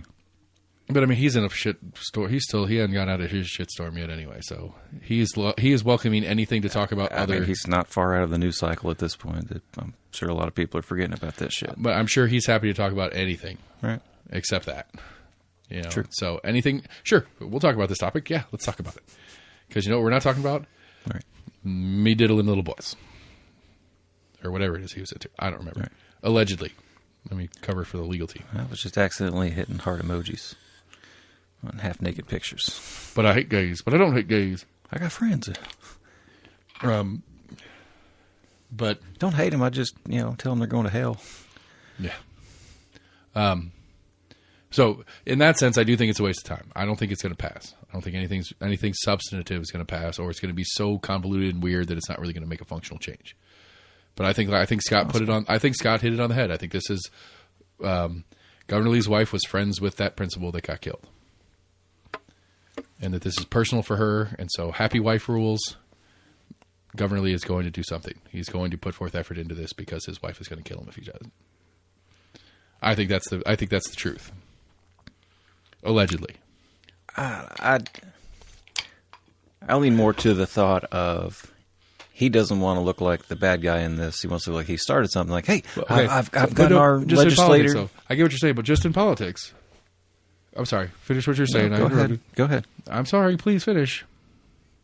I got excited. Go ahead. So I think essentially he's calling the legislature so he doesn't look like the bad guy.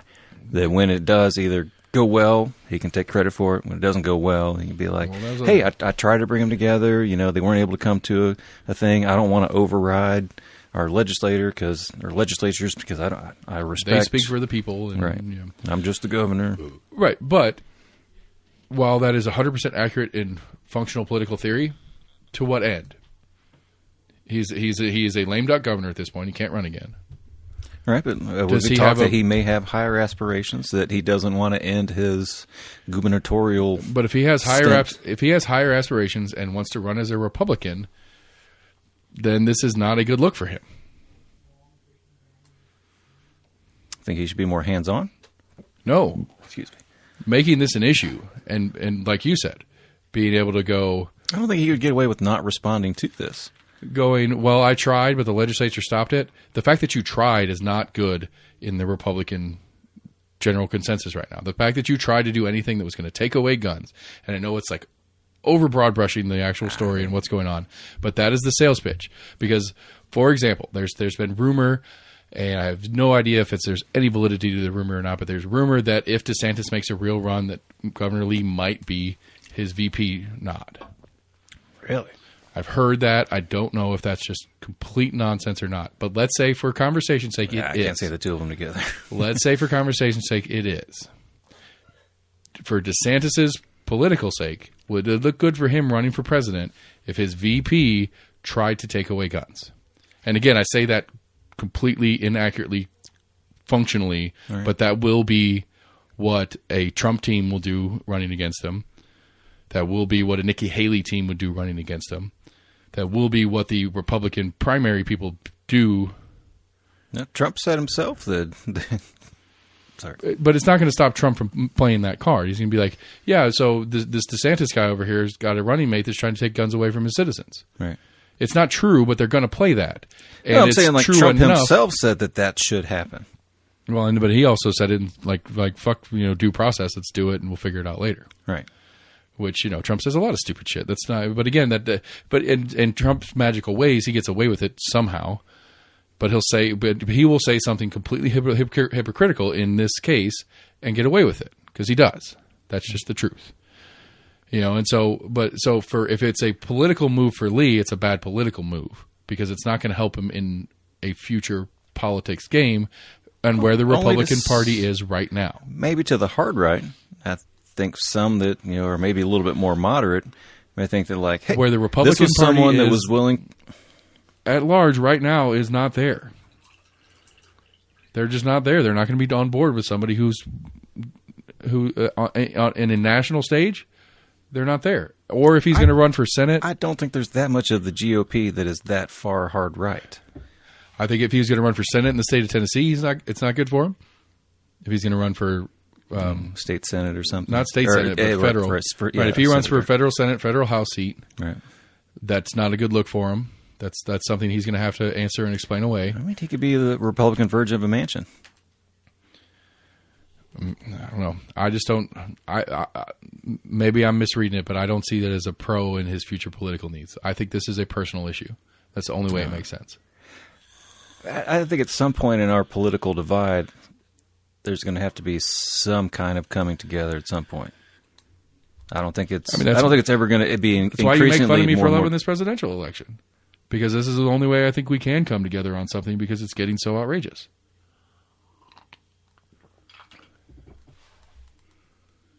Yeah, I still. I know you don't like. I know you don't like the burn it down to rebuild it concept or whatever that I'm kind of running with, but I don't know how else to do it.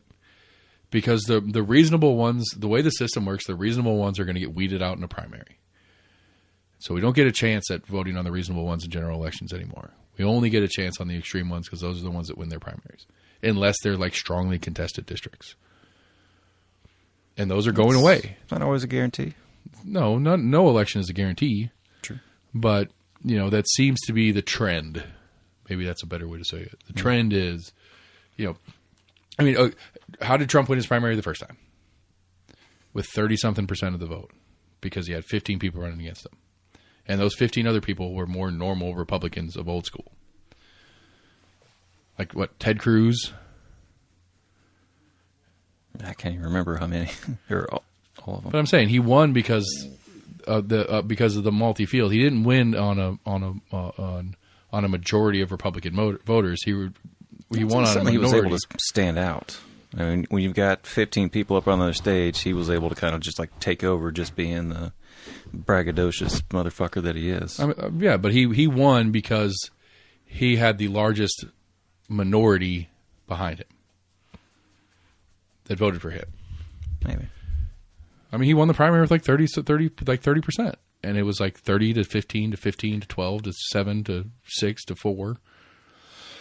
I don't remember how many people finally made it down, because there was a number of people that dropped out before I think there was an actual vote upon the primary, wasn't there? I don't remember the whole process. Yeah. But but I think and part of the game though is it was like, down once to you get probably no more than like 5 or so. Yeah, but once you get past the first couple of primaries, the Iowas and New Hampshires and stuff like that, if you fare well in them, your electability conversation, because that was always the thing against Trump. He's not electable. He's not an electable guy. He might be right or wrong or crazy or whatever it is, but he's just not electable. When he won the 20-something% in Iowa, when the next person won 18 and 17 and 16 and whatever combined, because there were like 12 candidates in the Iowa primary. Yeah. When he got a significant percentage of votes there, people were like, oh, he might actually be electable. And then the train started rolling. That was the same. That's how Obama won. He took Iowa and New Hampshire, because that was the complaint from the big talking heads in politics back then, was that, you know, he's kind of a small junior senator or whatever. Nobody really knows who this guy is. He doesn't really have a chance. But then he performed well in the first couple primaries, and they're like, oh, wait a minute. Okay, people are willing to vote for this guy. And then Super Tuesday comes along, and people are looking back at the results, and they're going, well, this guy actually has a chance. Yep. I'm willing to vote for him. I wouldn't have been willing to vote for him if I didn't see this already. I could name one other person that ran against him in the primary at that time. Hillary. The primary at that time? Yeah. He beat Hillary in the when they got down to the final section of the primaries. It was just them two heads to head. I think Mr. Sanders was running in that election as well. Whom? Bernie. Oh. In 2012. You're saying Santis. I was like... Mr. Sanders. Mr. Bernie Sanders. Sorry, I heard Mrs. Santis, and I was like, what? Ron DeSantis' wife written? No, that can't be right. What I think is funny about Ron DeSantis is a big complaint from the political elite or whatever is that he prefers to go home. Apparently he was a So I was about to say he was a congressman, but apparently he left Congress and went back to governor. A little known congressman. But apparently, when he was a congressman, he didn't hang out and rub elbows and stuff. He'd just go home and spend time with his family. And other Congress people don't like that. His body shape kind of weirds me out. He's got a big barrel chest almost. It looks weird. I know what he kind of looks like. I've never really paid that much attention, but yeah, but just the idea that he likes to spend time with his family as a negative is a funny premise to me. He didn't hang out. He didn't hang out and go to the bar where Congress people hang out and talk after work. And I hadn't heard that. He didn't take part in different party events and stuff like that. He would rather go home and spend time with his family, and that's a bad thing. Right. I mean, to certain circles, it could be seen as a bad thing because you're not kind of networking and talking to your... Right. No, I mean, the logic, I get the logic or whatever, but there was somebody, I can't remember who it was, there was somebody that he had met with. I guess he is officially running for president now. Right. Finally. Not that it's a surprise. But... it's all a matter of when. It's all right, you've been putting this off for a while. Apparently there's a congressman from Florida who was is a neighboring district. So their offices were near each other and stuff like that in Washington, whom he met with to try to get his endorsement. And immediately after the meeting, he went to the press and said, I'm endorsing Trump because he never hung out with me. It's almost a quote. Huh. Because he wasn't friendly. He was very quiet and standoffish, and he would just come in and do his votes and do his thing and go home.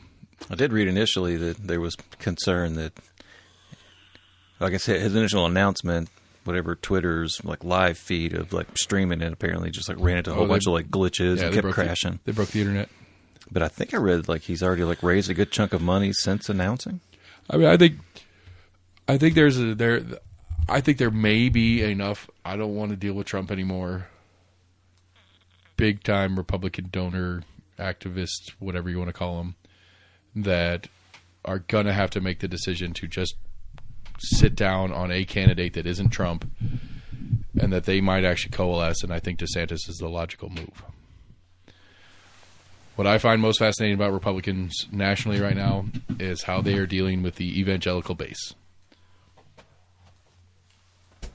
Because that is a crazy subset of the party. It's a very diverse part of the party. Well, they also seem to give no fucks about anything other than abortion. No, it's not all they give a fuck about. But at least as long as the candidate is they got mad at Trump for refusing to say he wouldn't he was on some interview and somebody asked him if Congress passed a 6-week abortion ban and you were president, it comes across your desk, would you sign that bill? And he did a really proper non-answer. Because Trump's been doing a dance. It's been really funny to watch. I heard he got pushed back on something that had to do with abortion. Right, because he keeps taking credit for overturning Roe v. Wade because he put the justices there. Yeah. But then he will not endorse any sort of federal bans. But he won't even say it what, I don't know if it's the truth or not, but what at least is functionally the truth is, this is a states' right thing, and I'm going to leave it that way. because the evangelical group wants it to be a national ban, and he knows he needs that evangelical group to vote for him, or he may not get his primary. I would hate to be that motherfucker or a publicist or campaign manager. Does he have one? I thought he was just man, him. like we've told you, like, hey, if they ask you this, keep it simple and just say this. I mean, that's Like, why I'm gonna go off the cuff. Nah, if you're his campaign manager, you understand that is part of why he works. Right. That's why you try to People put those little love seeds that. in his head. Right. People 'Cause love I'm sorry, that there's a lot of shit people about that try to say how fucking a genius he is. I don't see it. So I think he's definitely an influenceable person. That you could throw those little things out there like, hey, say Yeah. this. These little nuggets out mean, there, like, say this. Certainly, as far as like the Afghanistan war, So and little stuff hot like that, points, he like, hey, promised, say this. he promised to get out of there, and he made moves to get out of there. And as soon as he got serious about it, the Pentagon and got in his ears like, "No, you ain't doing this, man." He's like, "But I want to." "No, you're not doing this," and so then he backed off. I don't know what the fuck you're talking about. He was hard up on trying to get us out of Afghanistan like real early. Yeah, he had announced it. Like a year in advance, like, hey, 1 year from today, we're going to pull out. But like every time he tried to do it prior to that, and like, why did he have to wait a year? He didn't have to wait a year. He waited a year because I mean, we saw the logistical nightmare of it was, even as it came closer to it. Even after it was announced. Probably because there was a 'cause I little think bit the of Pentagon waffle of th- like, do we really have to do this like in 6 months? well, Do because we really have to do this in like 3 months? I think the Pentagon was like, "We're not doing it, and we're not. He's not going to hold to it. We'll get him pushed off it. Just relax. Yeah, I don't know about that. We'll get him to back off it." Ooh, Yeah. government might go broke. That'll be fun. Do what? Yeah. I did see they were coming at least close. It got announced today. I think I read they were like $37 billion apart, but were at least coming a lot closer. I don't know how they're going I don't think it was a full tentative deal. I'm. I don't think either side's going to let it implode. Because I don't think either side wanted the flack that would come from it. Because each side's going to blame the other side for it, essentially. Yeah, but in the standard way the world works, is the president's going to get the blame, whether it's really his fault or not. Yeah. And especially if you're like Tea Party hard right Republicans, who Possibly. seem to be willing to blow the world up to win. Possibly. Because that's the problem. Is like again, I mean, either side could combat it, and necessarily if it would be wrong to disclose, some of the deal making and proposals. Be like, hey, this is where I was at. This is what I was offering him, and this is what got declined. Well, I mean, like last I heard on it, at least it's like McCarthy and the Republicans is like, we're going to increase military spending. We're not touching Social Security or Medicare. I read that We did they refuse agree to add- decrease military Oh spending. man, I hope that's true. Yeah. Last I heard on it, at least, it was Right. we want more money to the Pentagon. We're not going to touch Social Security, Medicare, and we are not going to let any new taxes happen. Some of the hanging points was I don't know if they were trying to increase work requirements. I guess for like welfare, essentially. For WIC and whatnot, yeah. Yeah, and for WIC, yeah. I don't know. I don't know. I don't know what the current rules are on it and how you get on there and all that kind of stuff. Right. It'd be an interesting kind of deep dive in how that actual system I works. think they may have come to an agreement because I want to say they agreed maybe to something that was going to go through for like 2 years. I'd read some stuff about how the White House was exploring some options into kicking the can for a couple more weeks. Let's see. 36 minutes ago, Biden at least said deal was very close. The debt ceiling news. CNN reported an hour ago that debt ceiling talks are at an impasse as default deadline looms. Yeah. Reuters says Biden sounds hopeful on debt ceiling. Treasury warns of something. That was 41 minutes ago. Yeah, but they also said yesterday they're like, Right. New York Times. they're like, yesterday. oh, we were talking that Congress essentially like left for the weekends. It's just like, Right. Well, that's an interesting part of it too that We'll they be mentioned. That they had mentioned on one of my on the Breaking Points podcast is that there's a regular scheduled recess coming up,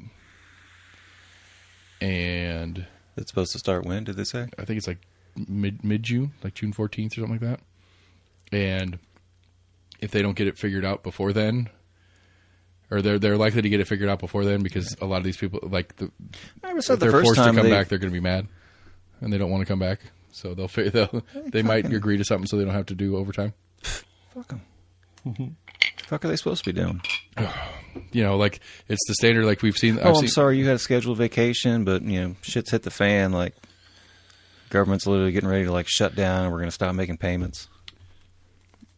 Well, I read a couple of articles about how far like this could go if it did. Just, it's a world economic issue. It's not right. Essentially, yeah. Like any just like government loans that were being paid to countries or whatever, or to companies for government contracts. On a fun little local note, we would then default on those payments. It could dismantle the bond issuance for the stadium project here.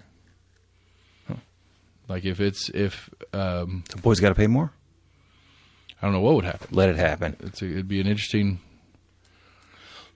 Well, I mean, if the economy tanks, Boyd might be willing to pay for it as on his own because it might be way cheaper to do because he can get labor for next to nothing because everybody's dying for work, and materials will go down because other people that don't have the cash are going to stop building stuff. And weird little side tangent mentioning Boyd. Somebody mentioned Boyd's Jig and Reel. Somebody said there is a connection to the Boyd family. I never put the two and two together. I haven't looked to see if there is. I believe that is correct. I believe it is. Never thought that. It might be his dad. His dad's weird. I think that's what somebody said, that it was like his dad or something. His dad in the... I never put the two and two together. Lord of the Rings village. Because that's been there a while. I guess I just never thought about it. Yeah. It dawned on me recently, too. I think I saw something on it. I was like, wait, what? Boyd's Chicken Rail? I thought it was more of just kind of like a local establishment. Well, I mean, not really necessarily owned by... that guy. Yeah. There's uber wealthy family. Yeah. It's true. Yeah. Sorry, yeah. But yeah, it could dismantle the bond issuance, which would be... You can go into a bunch, like it could cut into the VA, essentially, like VA hospitals. Yeah, the VA stops paying its staffing, and they don't have distribution of medication to patients. Right. Medicare stops, so people stop getting their Social Security checks. Right.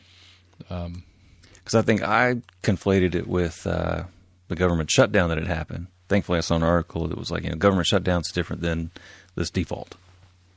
Yeah. So it was during Trump, so he essentially, kind of bragged like, I'm going to let it happen.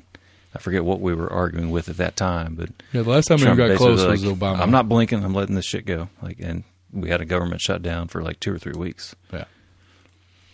Which did mess with some stuff, but it wasn't. There was a lot of federal workers because there was that famous. Right, Trump asked people to work for free. There's a famous like Spanish chef. I can't think of his name right now. I mean, it may have been a publicity thing, but he's been about like whenever there was like hurricanes in the Caribbean, he would go down and like bring a whole bunch of chefs and try to like feed a bunch of people. But he was like outside of like federal buildings feeding federal workers, like out there making some. Paella and whatnot. Oh, I get it. That's funny. Luis, I'm trying to think. He's got some new travel show now where he like goes back to Spain with his kids. But I can't think of his name. So I know you've gotten into your mom's house and Two Bears, One Cave. Yeah. Did you see the video that Segura did on his surprise? His surprise? Yeah. So I think so. The release of the machine is this weekend. Yeah.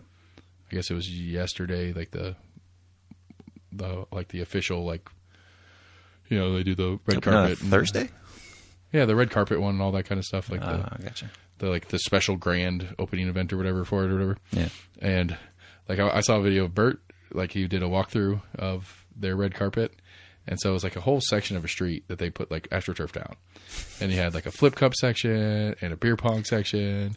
And then like the photo wall, like they always have the photo wall. And so we had like this whole big elaborate thing. And so instead of it just being a normal red carpet where you walk down and smile for the cameras, it's you go down, you play games, and you hang out, and like, it's just a bar crawl basically on the street. And then you go in and watch the movie. And so Segura apparently had like for like a year now been like, I got a date. I got to show that date. It really sucks. I can't go. Sucks. I really want to go. I'm knowing so that sorry. that was when the anticipated opening was. Yeah, gotcha. Like he's like yeah. And so, and like just like for a while, it made it a big deal. Like he wasn't going to be able to make it. He wasn't going to be able to make it. I can't cancel, man. And so it's a really funny video from Segura because he's like, I'm flying with the regular people, and so he gets on like a Southwest flight from Austin to L.A. and like it's really funny because he's getting off the plane and he's doing a little like 10-second, like, yeah, I'm getting off the plane here, and the whole time he's talking, there's a baby fucking wailing right behind him. And this whole thing, and he's just saying, he gets there, and he takes the cab down, and he gets up, and he gets on the red carpet, and he's sneaking around, and he finds Bert, and Bert's like, fuck you, I hate you, and he's crying, and give him a hug, and so, like, their friendship is adorable to me. Like, it's, Right. like, there's like, their dance video thing. You remember that? That was from a couple of years ago. I think I've seen like mention of it or whatever. Yeah, it's a really funny thing. It's hardcore. Like, I think it's Bert's video. No, it's Segura's video. He does this like dance routine. It's to some hip hop song or whatever. And like in the video, there's a character that is supposed to be Bert, and so it's Tom's video, and he's doing this whole thing, and he ends up like viciously murdering Bert at the end of the video. It's like, damn, it's your best friend. It's fucked up. I did see a funny thing where Bert was telling a story. He was on like some like morning TV show or doing some interview about the machine that's coming out, and they were like, how much money do you think it's going to make opening weekend? Oh, that was with Kevin Smith. I saw that one. Yeah, he like had no perspective. Right. He's like, $135 million. Yeah, I think he was telling the story to Kevin Smith Yeah. when he was talking to him. He's like, like $135 million. They were like, hey, what? You're like, you realize that, like, That's like Avengers, Avatar and Avengers big. Yeah. He's like, oh, really? Oh, shit. Oh, I mean, I don't know. It might. I mean, he's huge. Like, I think like Yeah, somebody was telling me today that he saw actually a review on it. The same person told me like the day before. He's like, yeah, I think it's going to be a big flop. And he was like, I saw a review on it today and had like 8 out of 10 stars, so maybe it's not going to be as bad as it like is. it's not the story though. That's the thing about it. Right, That, right. like I thought it was going to be like a movie of Yeah, it's supposed to be like a sequel to the original story. yeah. It's like him and his dad go back, and his dad is Mark Hamill, which is also hilarious. Right. So I was like, it's got Mark Hamill, and I was like, there may be that many people. And I was like, unless he's got a really tiny part. And he was like, no, like Mark Hamill's like throughout the whole thing. And Yeah. apparently, like part of the review talked about like Mark Hamill's like doing a bunch of like drugs during the movie. Yeah, which is funny because it's way out of character for the Mark Hamill that we know Right, and love yeah. and all that kind of stuff. Right. Hilarious. I would like to go. I got to figure out a time to go see it. So I haven't been to the I haven't theater been to to see a movie in theater a long for. time. I don't really care to see anything in the theater anymore. Like it's got to be something special. Like it's got to be something like. I'm trying to think of the last movie we went to. Well, the big ones that get talked about, and I've mentioned it for a while, like all these Avengers and things that are coming, all these like DC That might and be the Marvel last one. stuff. Is I am so far behind on what the fuck is going on in the story that I think we I'm saw not gonna Endgame. That was too much. That was too much movie in the theater. I heard there were people like damn near like piss themselves trying to watch it. Yeah, it was like 3.5 hours. Yeah. It's like I could rent this at home for 10% of the cost. Yeah. And And pause it nowadays you can almost and do go that pee. with half the shit that comes out. Yeah, I can pause it and go It's pee. like, we're going to put it in the theaters for a weekend, and then you can buy it on streaming. Yeah.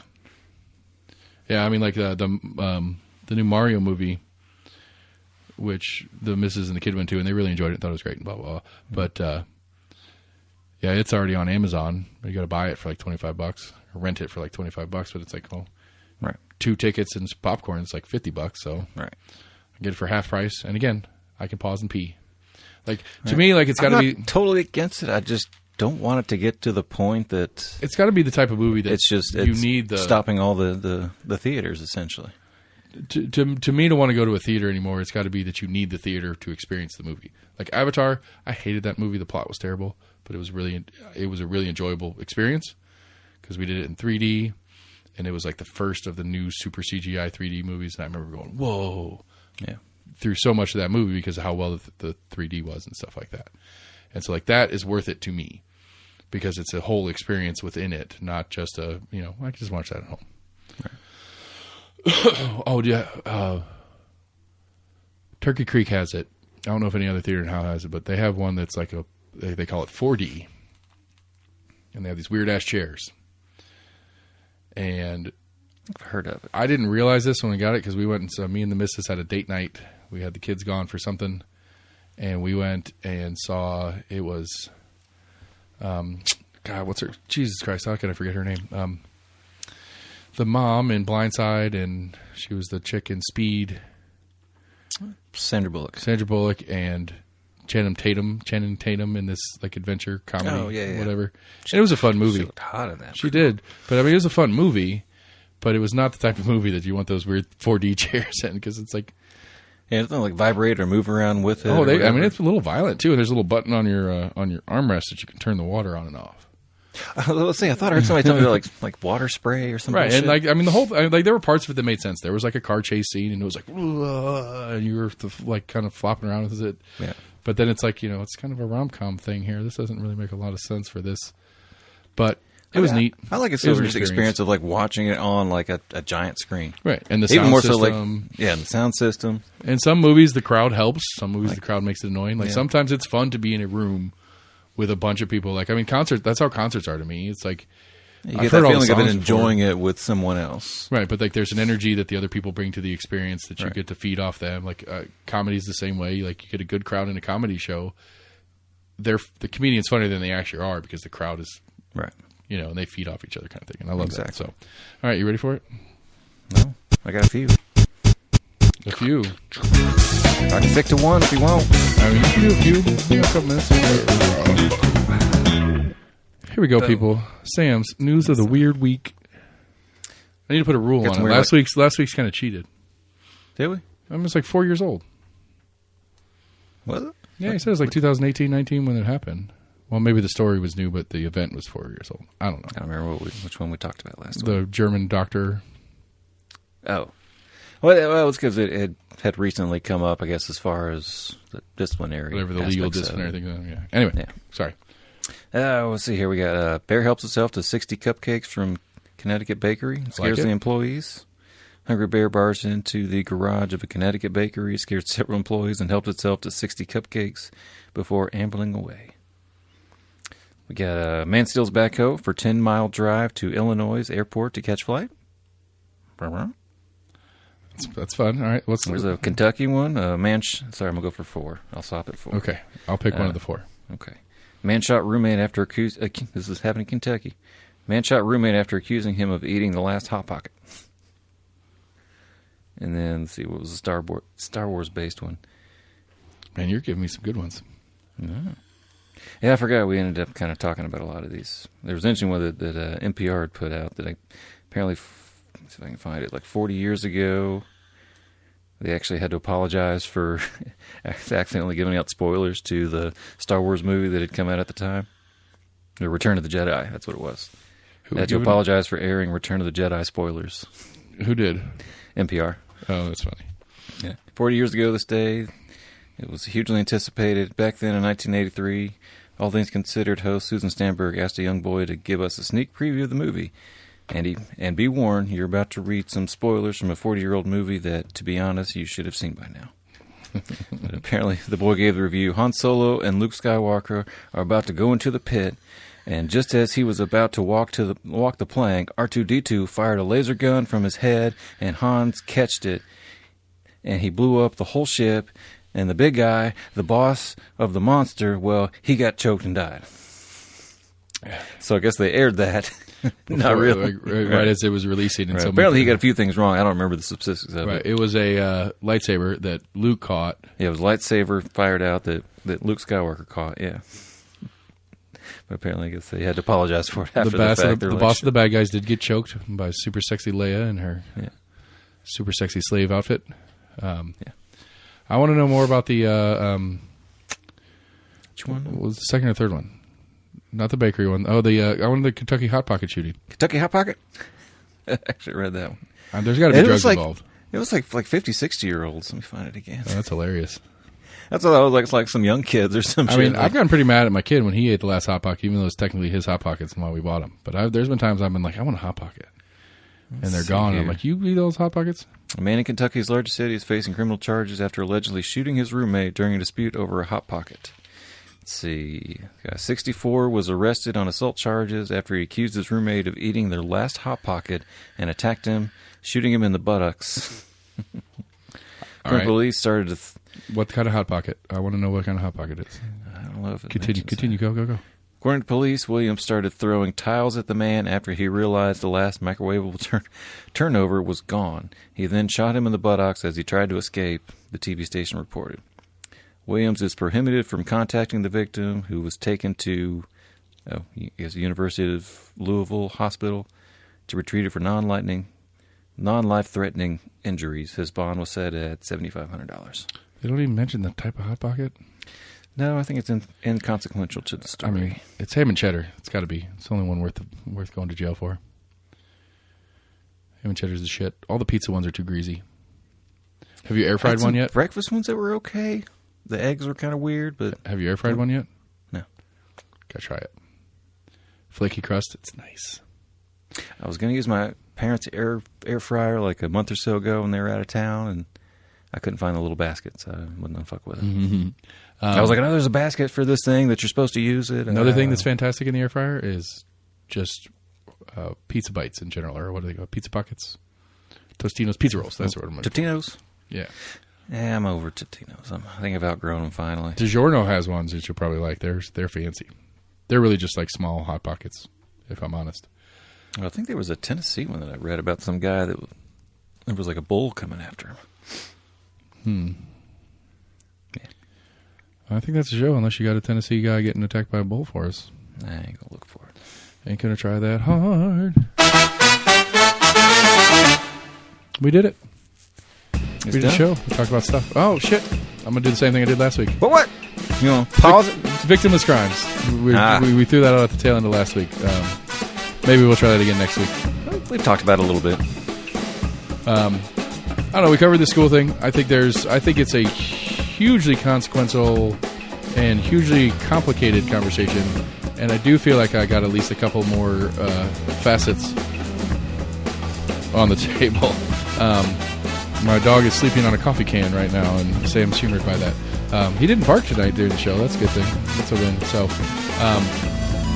but yeah. So, middle school or summer school starts this week. The elementary kids that are all hot and bothered about it, they start the Monday after.